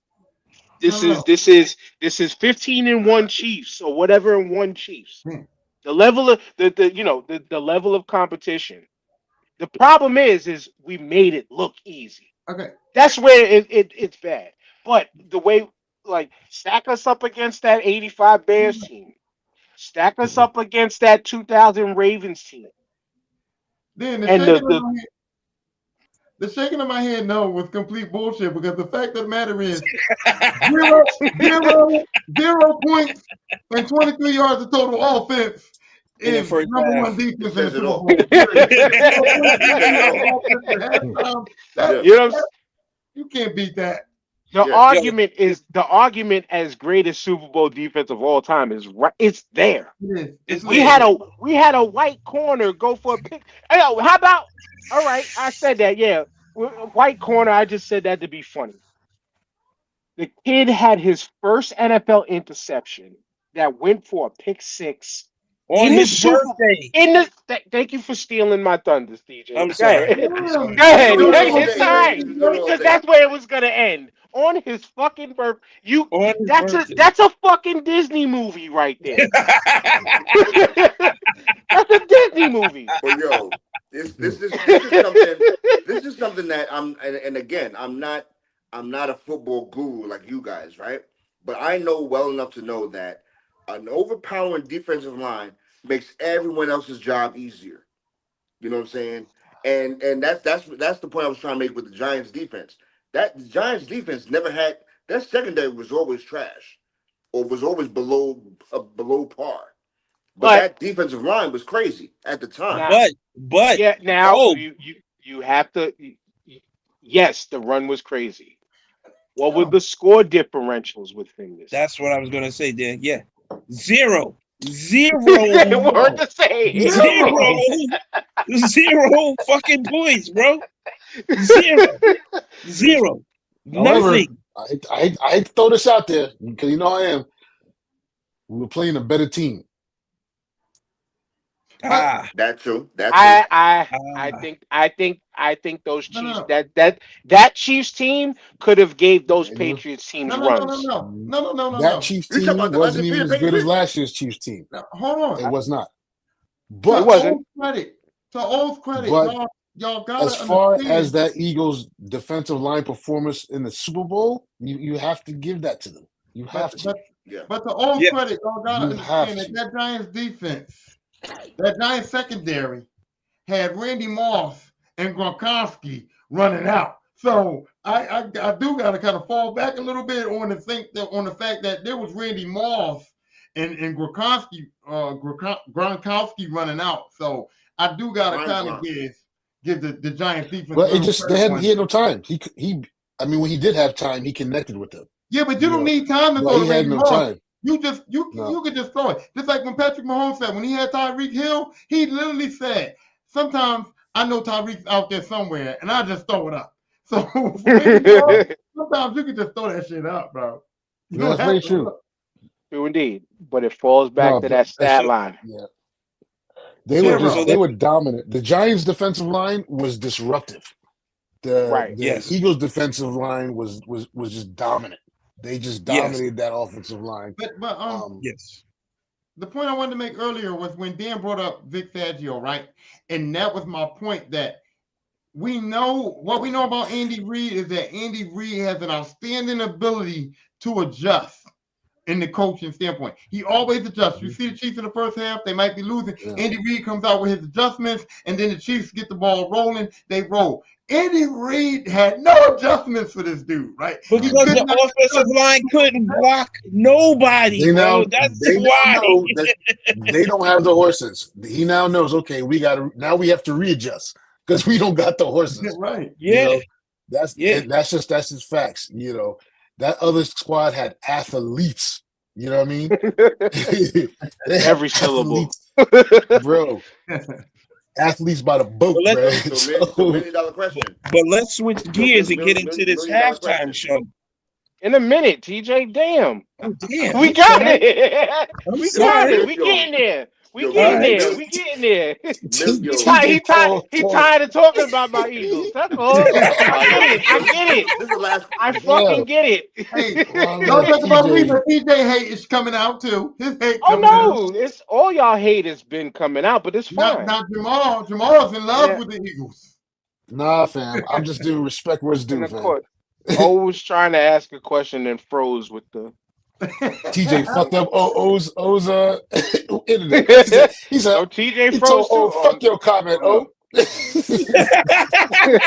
I thought TJ froze for a minute. Oh, you did freeze for a quick second. You just got your hand on the camera. Yeah. But yeah, I want to wait for O's question to see what his question was when he comes back. But yeah, I mean, again, you said 2 scores. I know I said at least by 10, but I didn't put a score on it. I didn't put a point total on it, and I don't remember what I said. I just I didn't expect this. I knew we was gonna win. Dan, I felt nobody that. expected that. Nobody Nobody- expected that. No, The and way- that's what I keep saying. Nobody expected. Like I said, they wanted it to be a competitive game. When I was sitting with my homegirl, she was like, "I wanted it to be a competitive. I don't care if they lost. It's how they lost. Mm. The It's game how was they lost. the game was hella fucking competitive in my eyes. Yeah, sure it was. The right competition won. That was my problem with saying that it was a good game. It's like a good game to me. If you got the Super Bowl and you got the two best teams in the NFL going head to head, and you got a team at halftime with 0, that's not a good game to me. No, That's not. and see, and this is why I wanted to get to when talking about this. It was besides the fact that even if it wasn't my team in the Super Bowl, this was a fucking amazing game.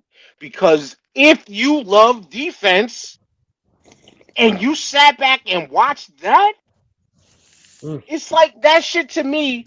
Again, y'all kept stressing 0 points by halftime.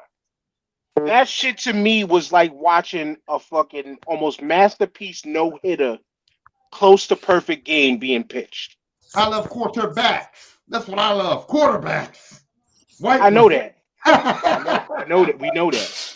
The white But ones was was a joke. The white ones was a joke. I know. But we was trying to stall till you came back. What was your question before your hands? You did the rap man, hands. yeah, my bad. I feel You did the rap hands. No, I was saying, next year, do we see both of these teams at least in the conference championships, No. championships next year? No. Casey will not be there. Nope.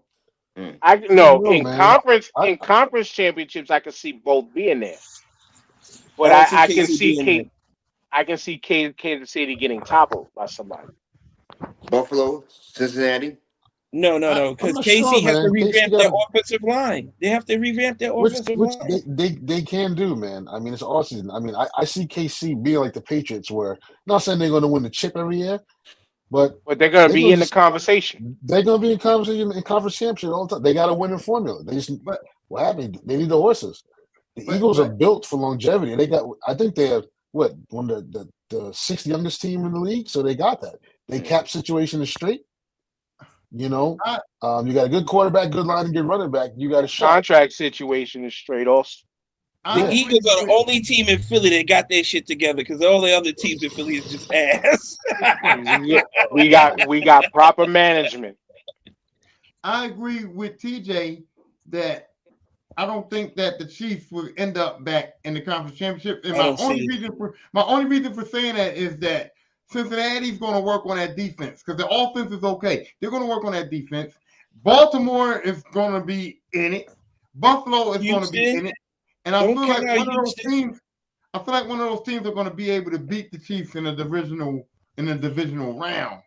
And so I don't see the Chiefs being back to the championship game in the AFC because I think that they got too much competition over there, and one team is going to take them out of that divisional round. I really do believe that. So now, okay. I was going to say I think Buffalo was on the clock. If Buffalo doesn't beat Kansas City this time around, yeah, one of these guys is going. There's gonna be 4 falls in Buffalo Part 2. And I think if old boy is smart, he gets out of that market, the quarterback. And Josh the- Allen. Josh Allen?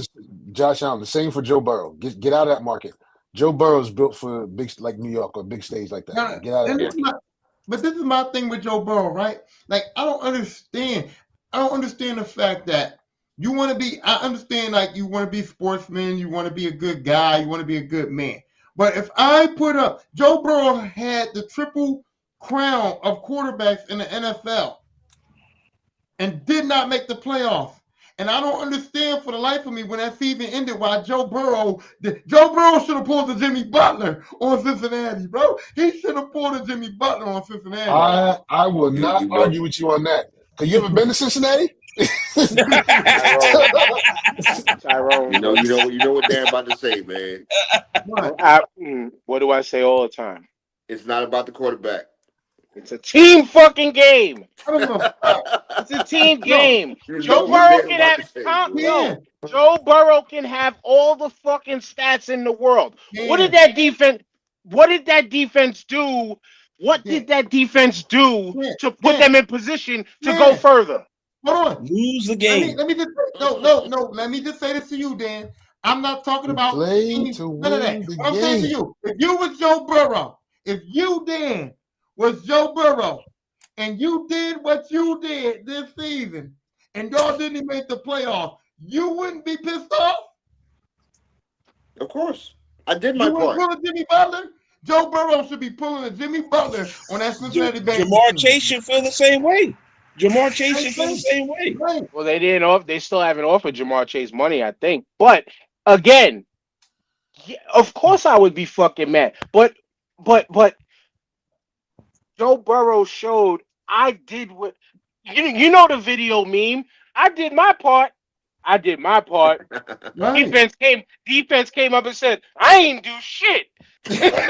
The offensive line came up and said, I ain't do shit. You know what?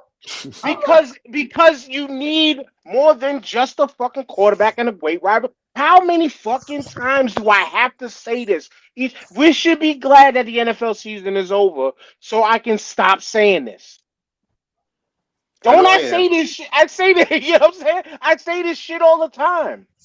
My team just proved it to everybody. You need a complete team performance. And like Jamal said, 5 fucking phases of like he added more like special teams. We were straight. The special teams was straight. Everything was cool. They had one decent like 30-40 yard run off a kickoff. That's it.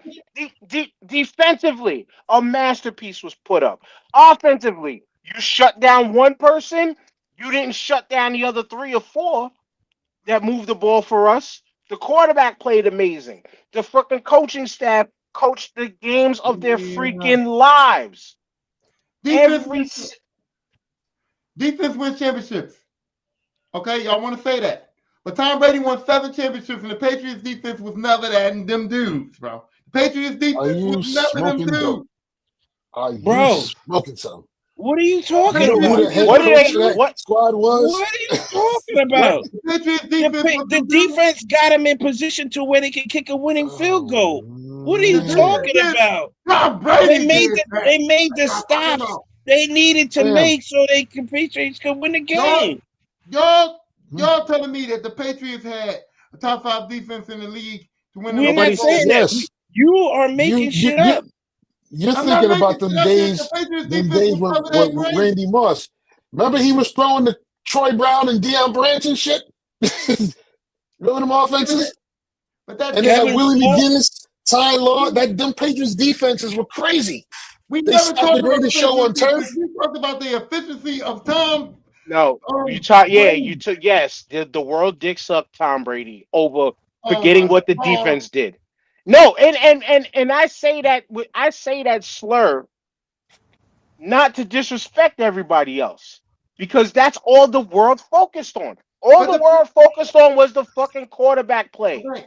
But Okay, forgetting the contribution of what everybody else does to Okay. put them in that position. Okay, let me put it in perspective. We talk about the 85 Bears. We talk about Ray Lewis and the Baltimore defense. We talk about the Giants defense when they beat the Patriots those 2 times. We talk about those defenses. We don't never talk about a Patriots having a world beater defense because they did not.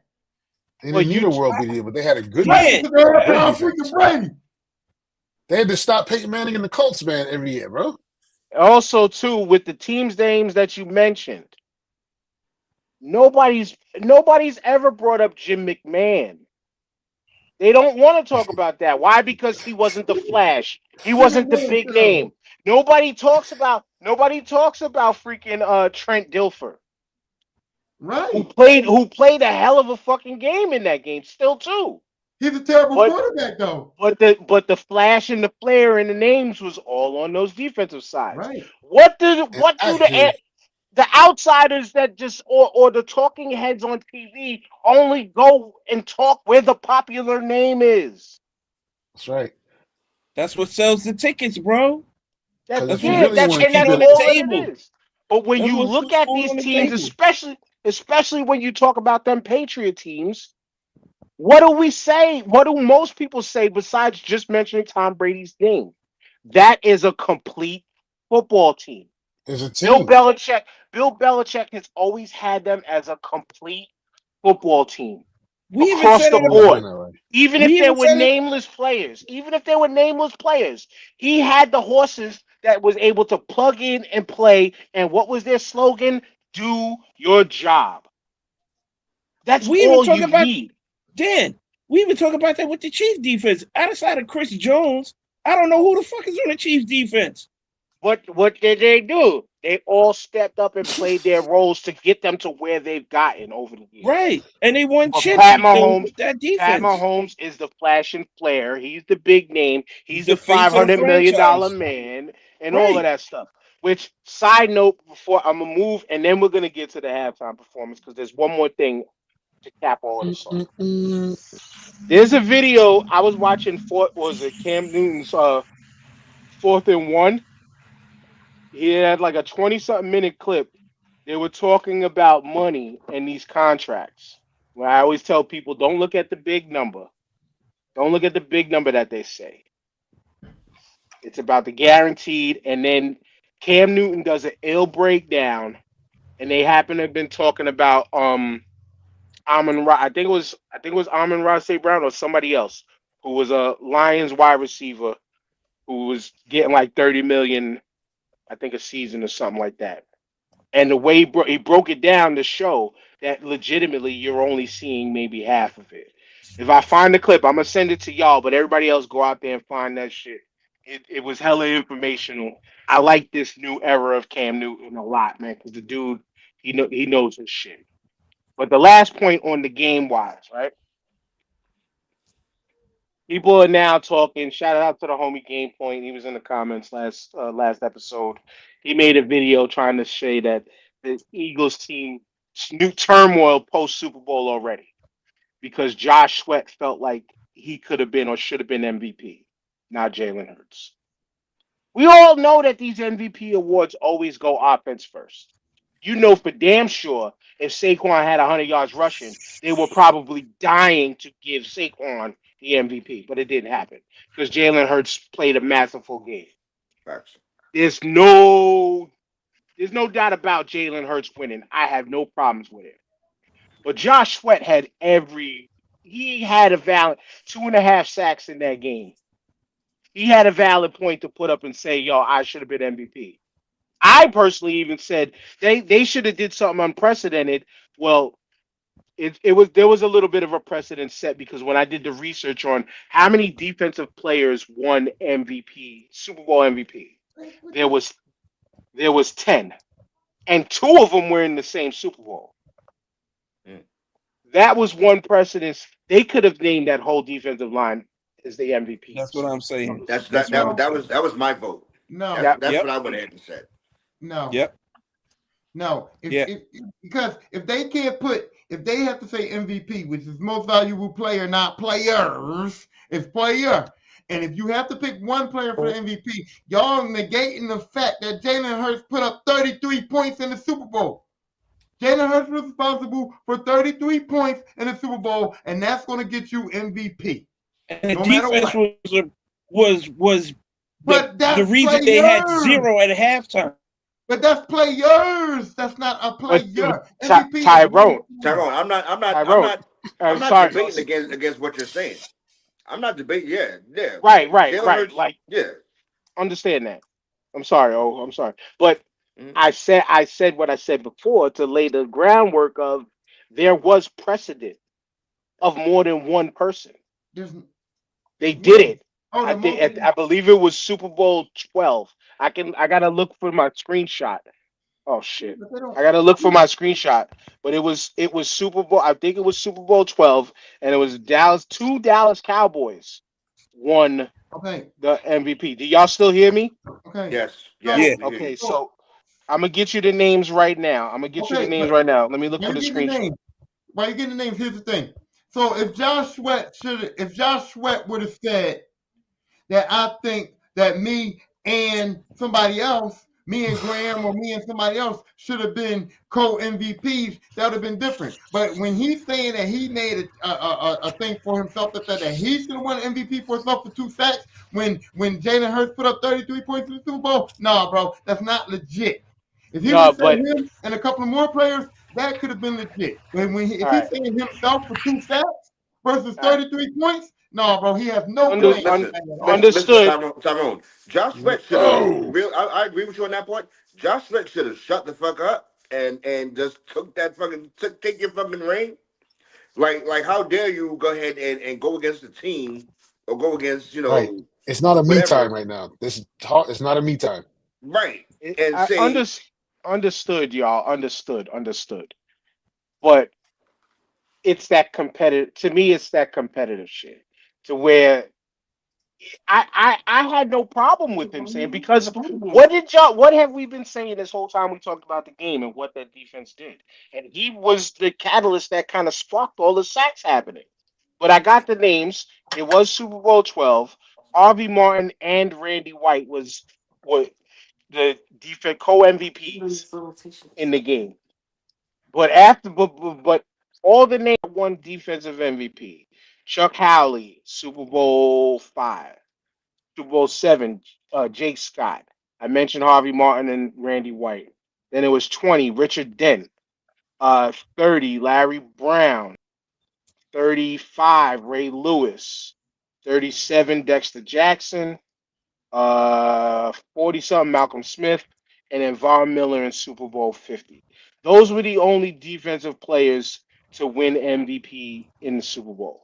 Which it may, again, MVP to me is just especially in today's time, they reserve it for the quarterback, and I'm tired of it. That's my point behind siding with Josh Sweat. Even though I said if they could have gave it to the entire Eagles defense, they could have gave it to the entire Eagles defense as co MVPs. But Yeah. I digress on that. I understand that you're tired of it, but in this circumstance, Jalen Hurts was the MVP of that game. 33 points. It's Jalen Hurts. And even if you're tired of it going to the quarterback, they got it right when they picked Jalen Hurts. I'm not, and that's why I led with saying I'm not mad, because there really was no. They could have gave it to Cooper DeJean to cap off his fucking birthday even more. Because that pick six was the real tide turner. That pick six took the life out of the stadium immediately. And Jamal and TJ was both texted in our group chat like, yeah, this game is over. Right. As soon as that shit happened, y'all was like, yeah, this game is over. But my thing is this, and it's not to no fault of his own. It's not to no fault of his own. He played a good game. But after that, Cooper DeJean did nothing, and that's not to his fault. That was because he didn't have nothing to do. He didn't have nothing to do with that. I like to spin on that. I like to spin on that.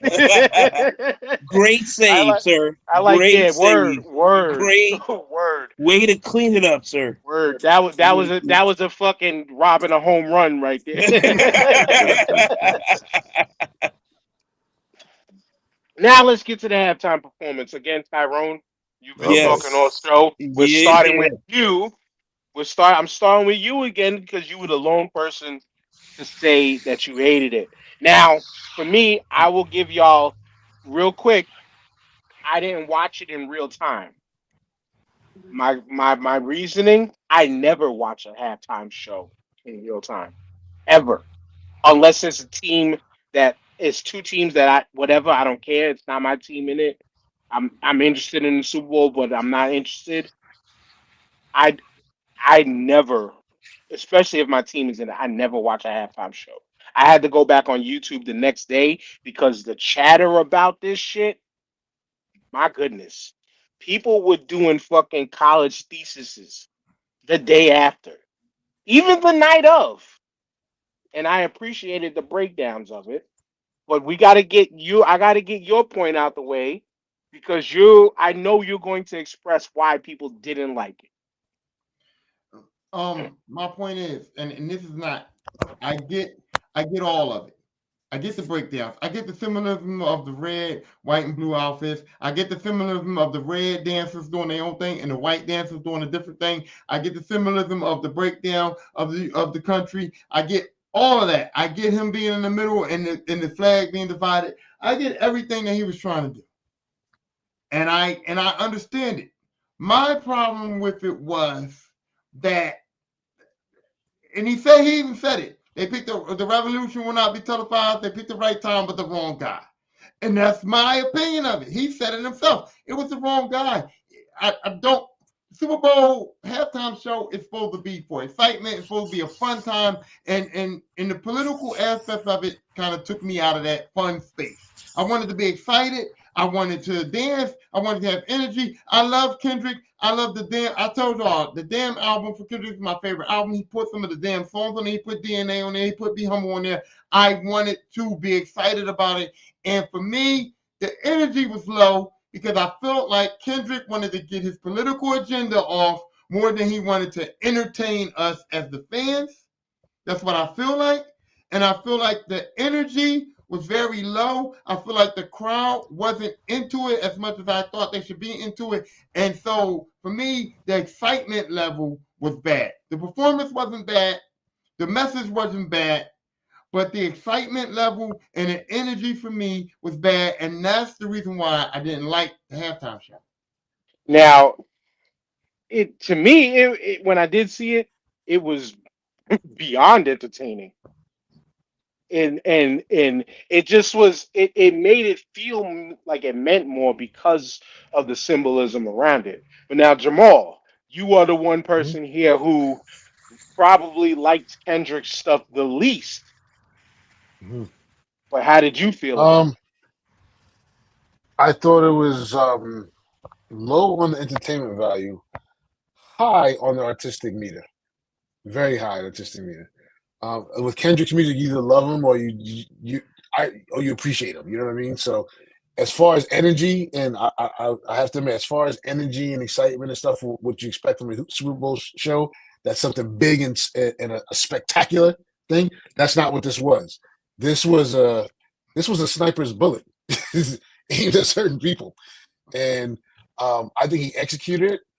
Why I still give it an A is because a whole bunch of people are mad. That means it did his job. That shit did his job. It made the statement, and a bunch of people were complaining. I don't understand it. They who said it was born. They don't understand it. They didn't get it. It went over their heads. But I bet you they researching it. What it means, what it meant. I bet you they trying to figure it out. And as they figure out, that's why they're getting big mad. So they're trying to, hit them on all the a lot of the stuff I saw. The detractors on this was just attacking Kendrick Lamar's talent, saying it was this and that and the other. But who was leading the streams on Spotify the day after? And Apple Music. Yeah. All right. So I get it. He's a specific taste for things, but he was what was needed right now. So I still give it an A.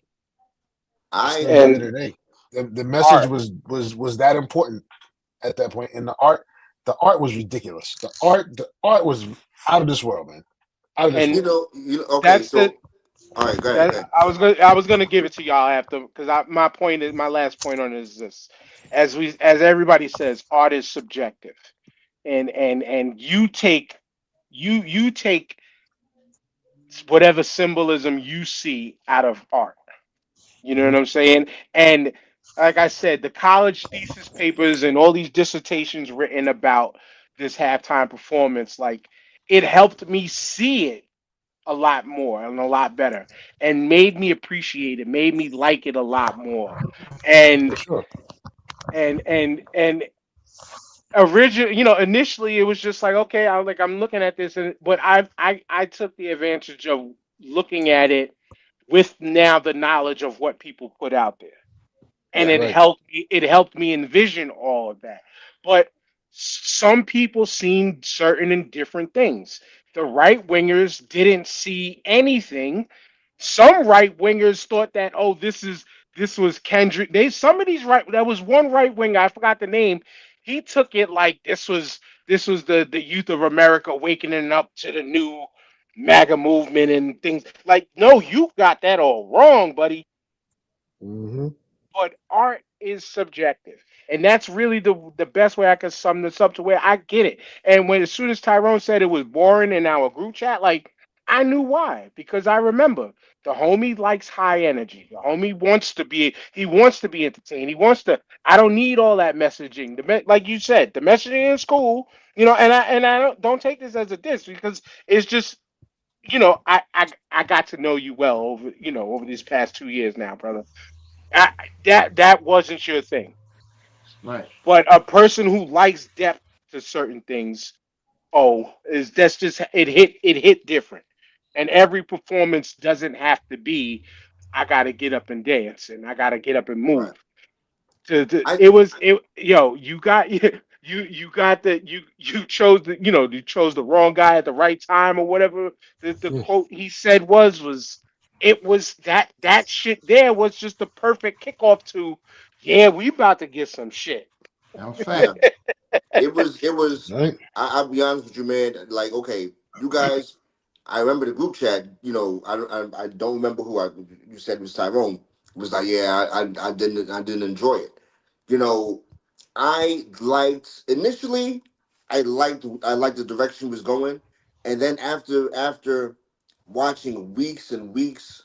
Well, was it 2 weeks now of breakdown of It was only last weekend. Oh, it Yeah. seemed like it was longer than that, It's bro. It seemed like it was longer than yeah. only But it just the grew. week of the breakdown. And, I mean, no one is really talking like Samuel L. Jackson. His role was as big as Kendrick's. You know It what I'm was saying? brilliant, Him, man. him being playing Uncle Sam and playing the safe black guy, and I enjoyed it thoroughly. Especially after people breaking it down to give you, okay, this is why this was done, and da da da da. I enjoyed it, man. I enjoyed it. Yeah. You know, As I said, in TJ, all it was fairness to the folks who didn't like it, as far as Super Bowl shows go, in terms of spectacle, it was something different. It was a very, very particular type of entertainment. hmm So I get why some folks did not like it. But like what O said, in retrospection and having those days and having it broken down, you see the genius in it. hmm TJ, it was Go ahead, just too TJ. ghetto. So I enjoyed it for the entertainment aspect of it because I mean, with the dancing and everything, and like you said, Sam Jackson opened it up, and then he was narrating like the halftime show as it was going along, and I'm like, oh shit, he's saying something right here. But after the breakdowns, I didn't realize the level of petty this man was on. You understand what I'm saying? The level of petty that this man was on is tremendous. Please do not fuck with this man unless you have a well thought out plan. This man was playing chess from right out the gate. From right out the gate. The whole with Serena dancing, to the American flag symbolism, to Sam Jackson. This was a terrible crip walk, by the way. Yeah, I mean, it is what it is.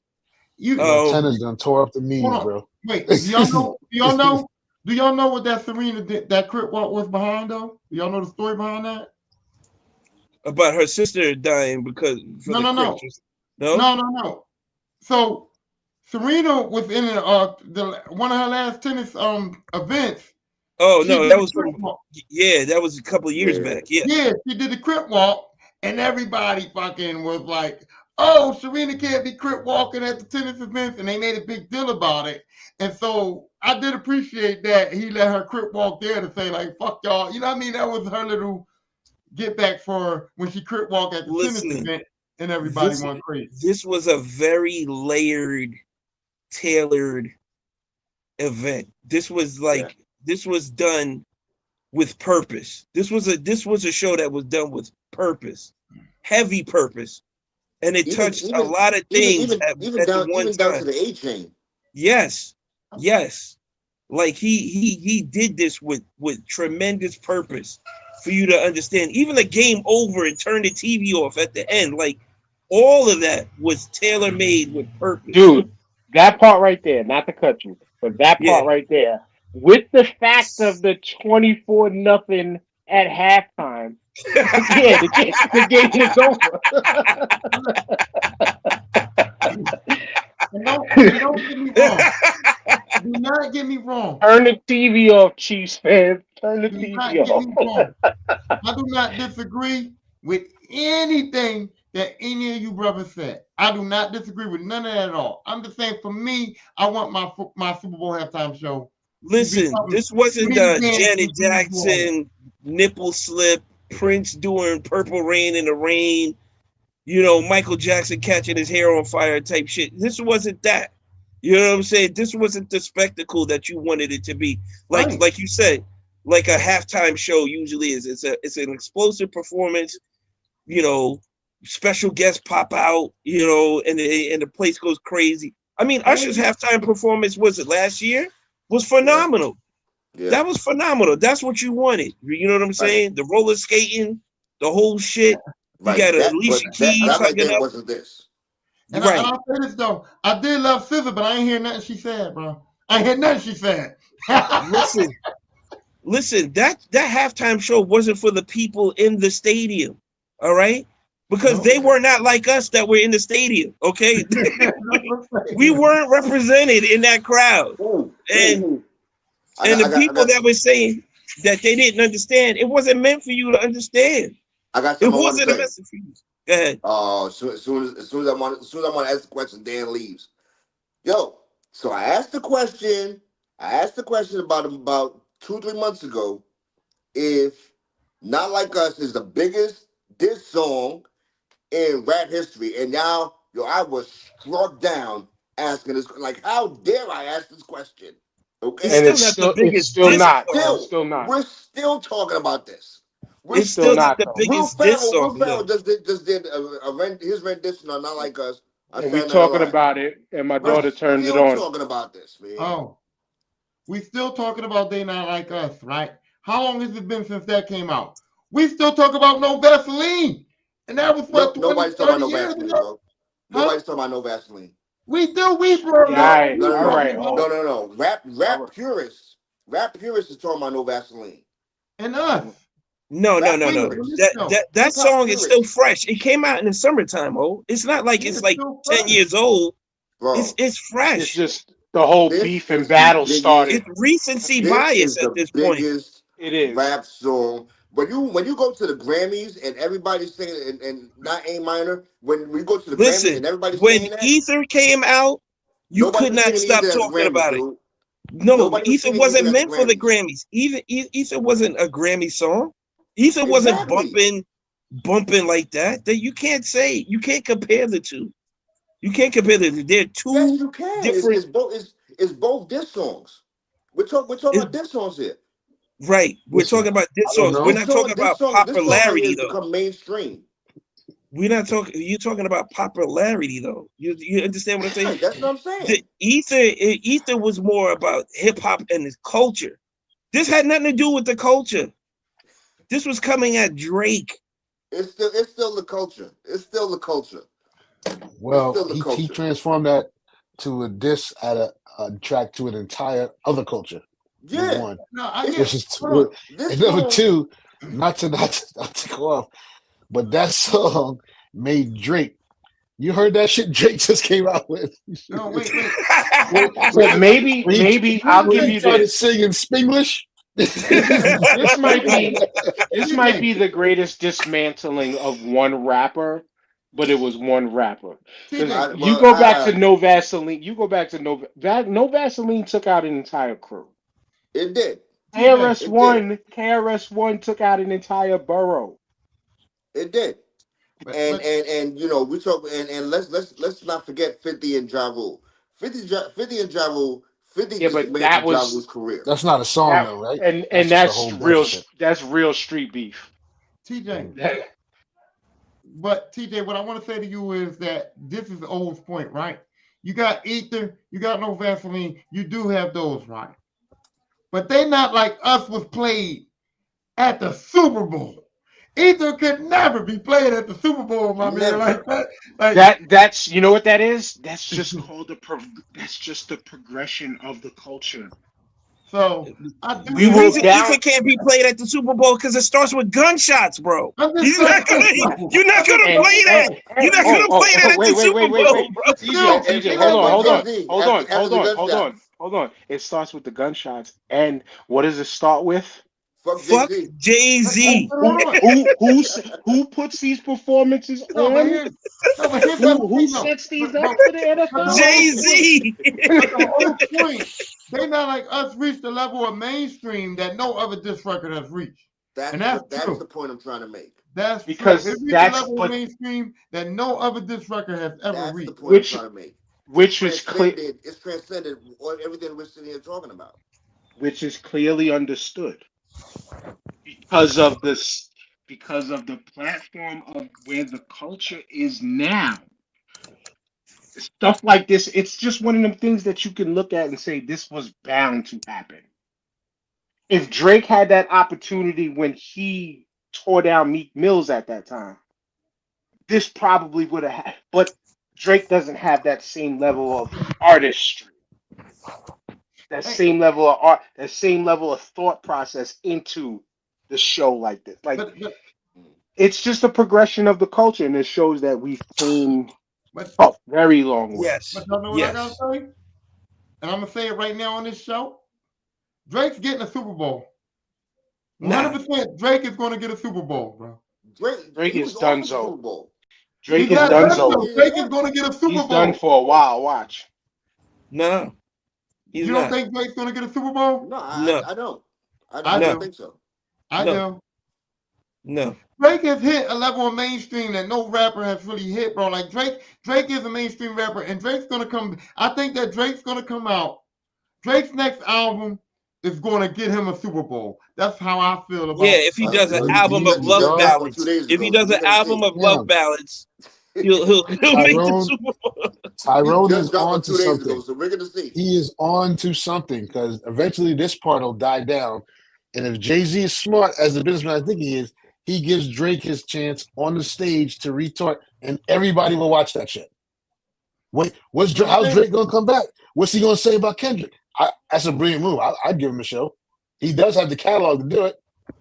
And you got what we forget is the chatter amongst men about Drake and Kendrick is much different than the chatter amongst females between Kendrick and Drake. Okay? So no matter what, there's probably a large section of females who's out there right now feeling sorry for old boy.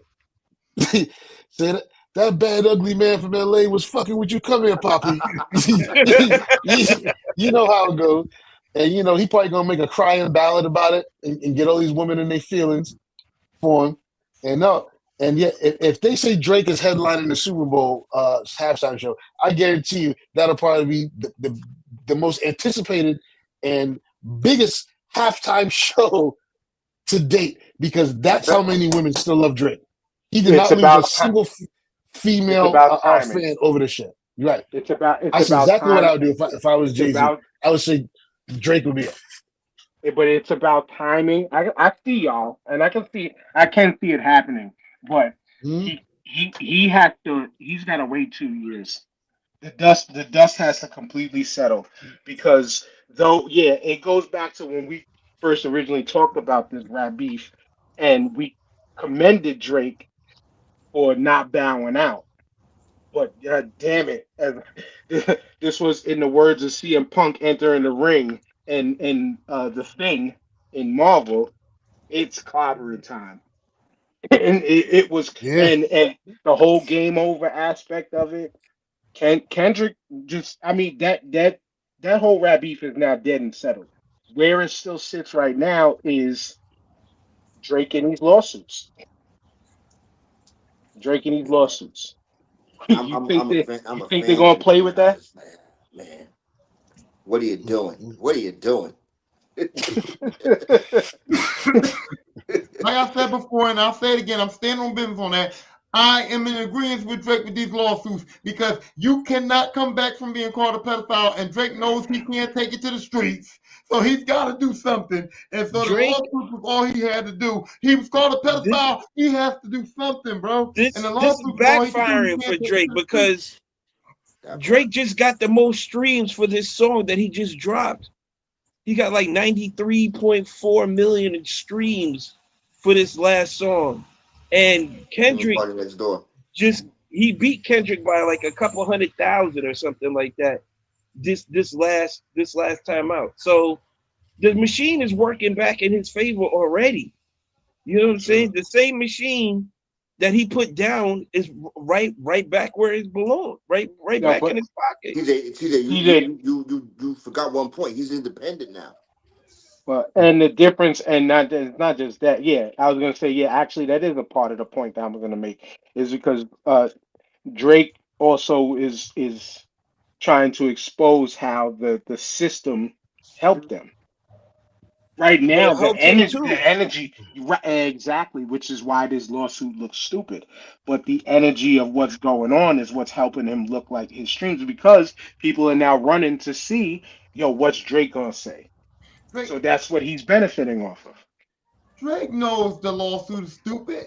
Drake knows how the lawsuit looks. But Drake is doing it because he has to do something. He can't just sit back and be like, "Oh, this man called me a pedophile. I'm not gonna do nothing about it." So he knows that it's all stupid. He knows that the lawsuit is fucked up. But he's like, I'm gotta stand on business on something here. I can't be this man called rapping. rap better. Ty. It's called rap No. better. It's I called can't be rap this better. man rapping, Ty. and I can't take it to the streets. Drake, Ty, no. He's trying never gonna get over A minor. Right, that's what I'm saying. He's not getting over that, bro.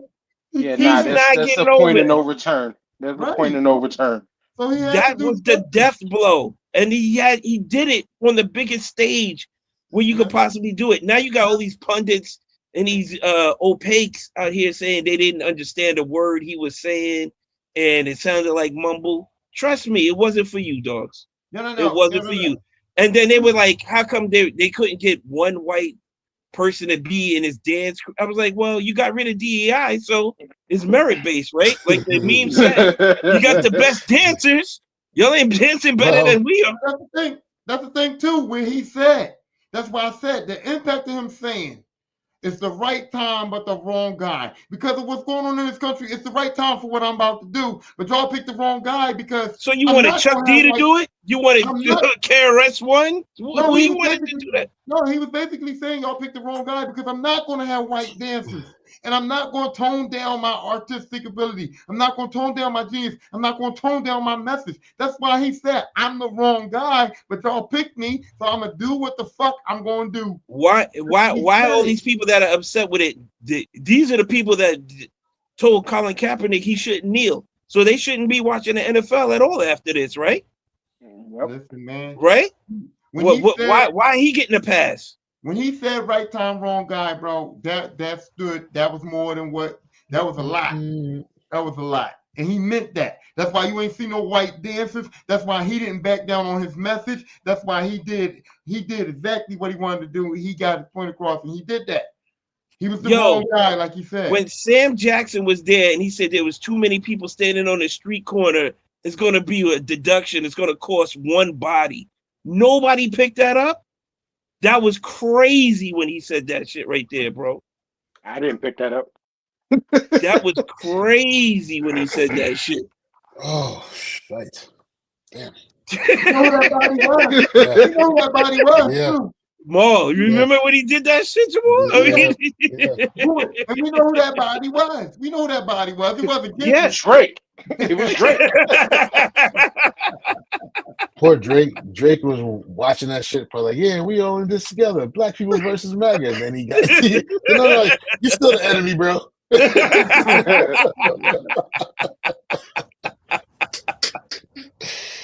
Oh my God. Drake probably called his lawyer up, like, can we do another lawsuit?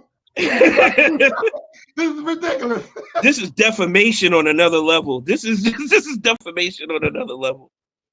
Yeah, I mean, shout out to Kendrick for just doing such a well critiqued, well layered performance. We'll never get another performance like that from out of anybody No. else. No time You wanna soon. know why? Because the way that these maggots was crying this year, we're gonna get Right. Crosby, Stills, and Nash. We're gonna get the They put the Dixie kibosh. They put the kibosh on that, boy. I see they- a red moon rising. We're gonna have to, I'm not gonna- they're gonna have to Fake fire Negroes Jay-Z. after this, man. You know what we're Maybe gonna get? Shabuzi. We're gonna get freaking we're gonna get Shabuzi, we're gonna get Post Malone, which don't get me started on him. You wanna and see that's what's crazy. Like people keep talking Drake. Drake is not a culture vulture.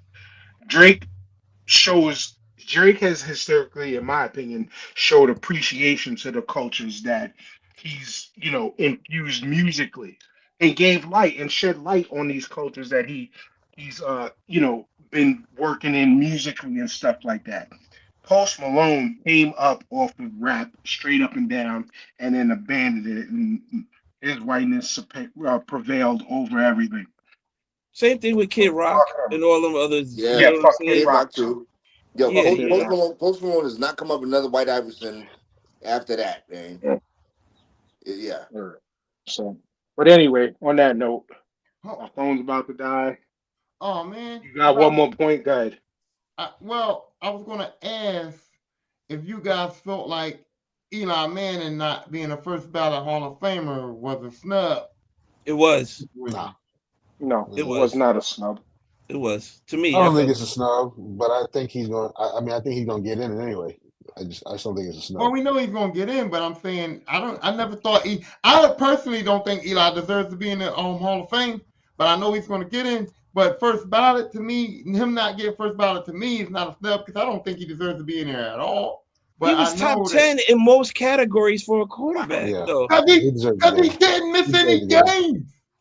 It's accumulation stat. It's not a real life good quarterback. Come on, stat. bro. You beat And- the best team twice The when defense all did the money's that. on the table. Eli didn't do that. The defense Oh did my that. god. Eli Manning- Whoa. Oh, here we go. Which one? Whoa. Which one though? No, We no, talking no, about the Bravo, say that again. 17th ranked defense or the Tell it- 24th yo. ranked defense? Which Say one did? that again. You know the Giants was ranked Eli, the 17th on quarterback. defense, right? But Eli, they the won quarterback that Super didn't do Bowl. that? Huh?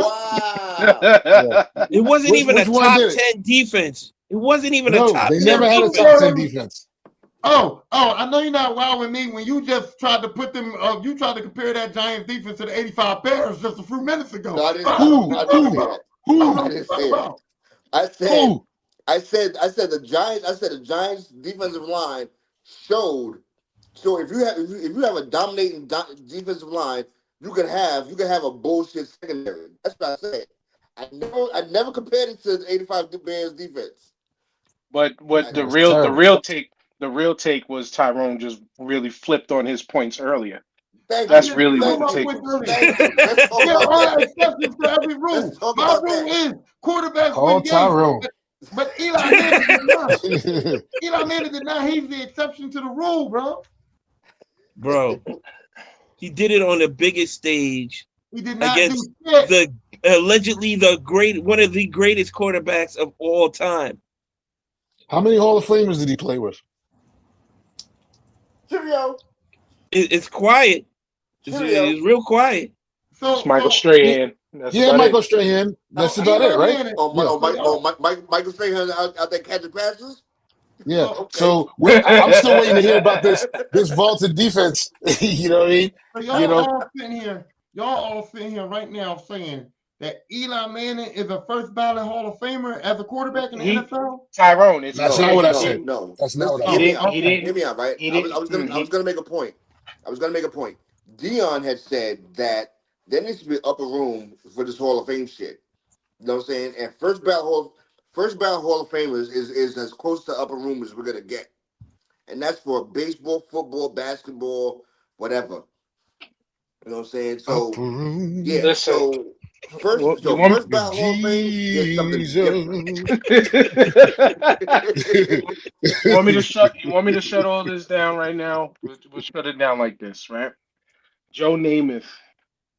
Look at his numbers. That man don't belong. No. What did Bill he Bradley. do?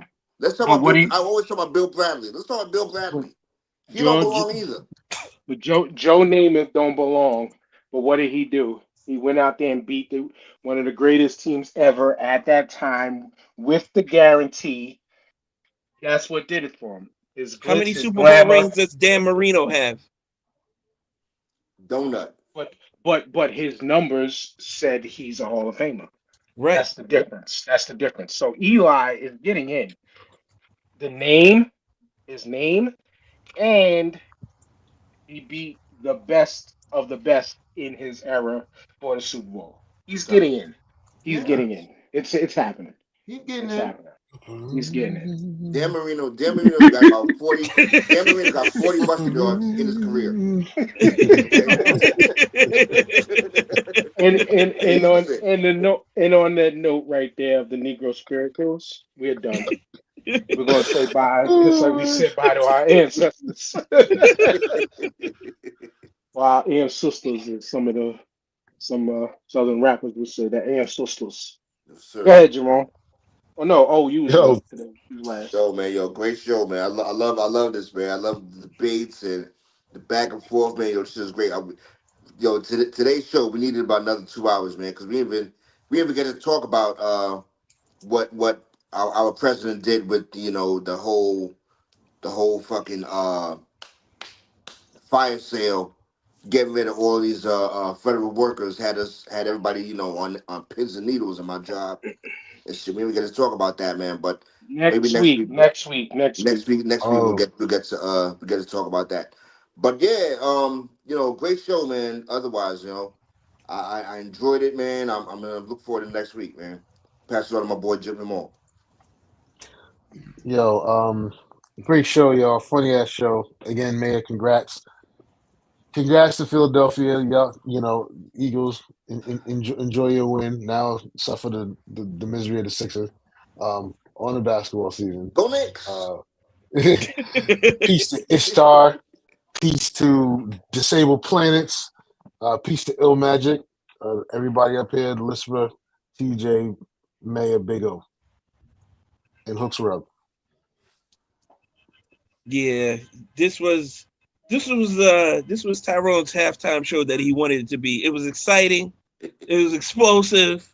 You know what I'm saying? It had all the kicks that he wanted to get out of it. So shout out to y'all. Shout out to OJG, Uncle Ruckus, aka Ty, for today. This was a great show. Like you said, we're gonna have plenty of content for the rest, at least for the next 4 years.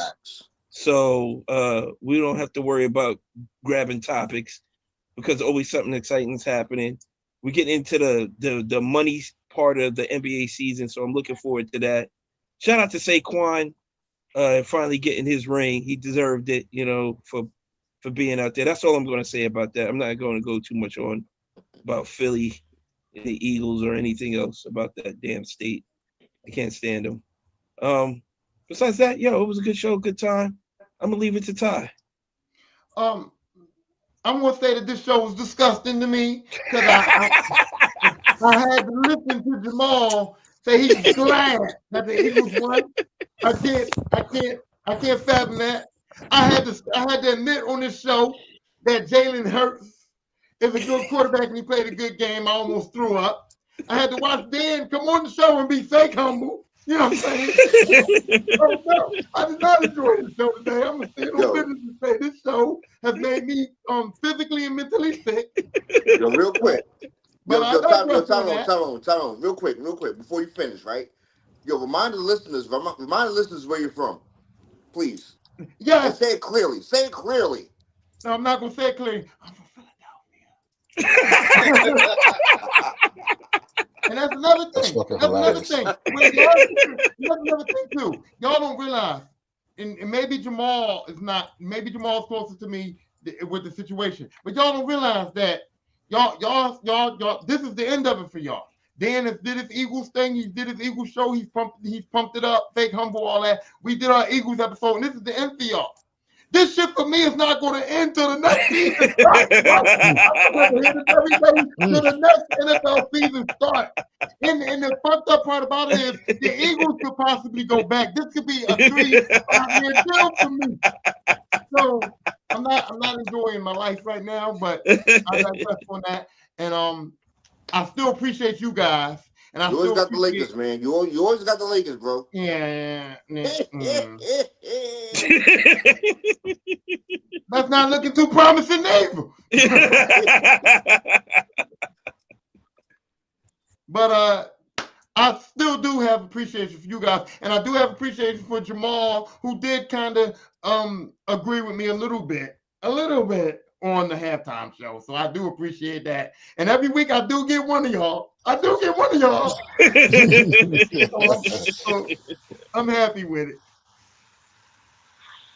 And on that note, you already know, 20% off your order using the code STARTING5. Again, y'all called it fake humble, but yet realistically, has my attitude changed all year and all season? No. Why? Because this one, it hit different. This to me was a act like you've been here before. Because we've been there before. Peace.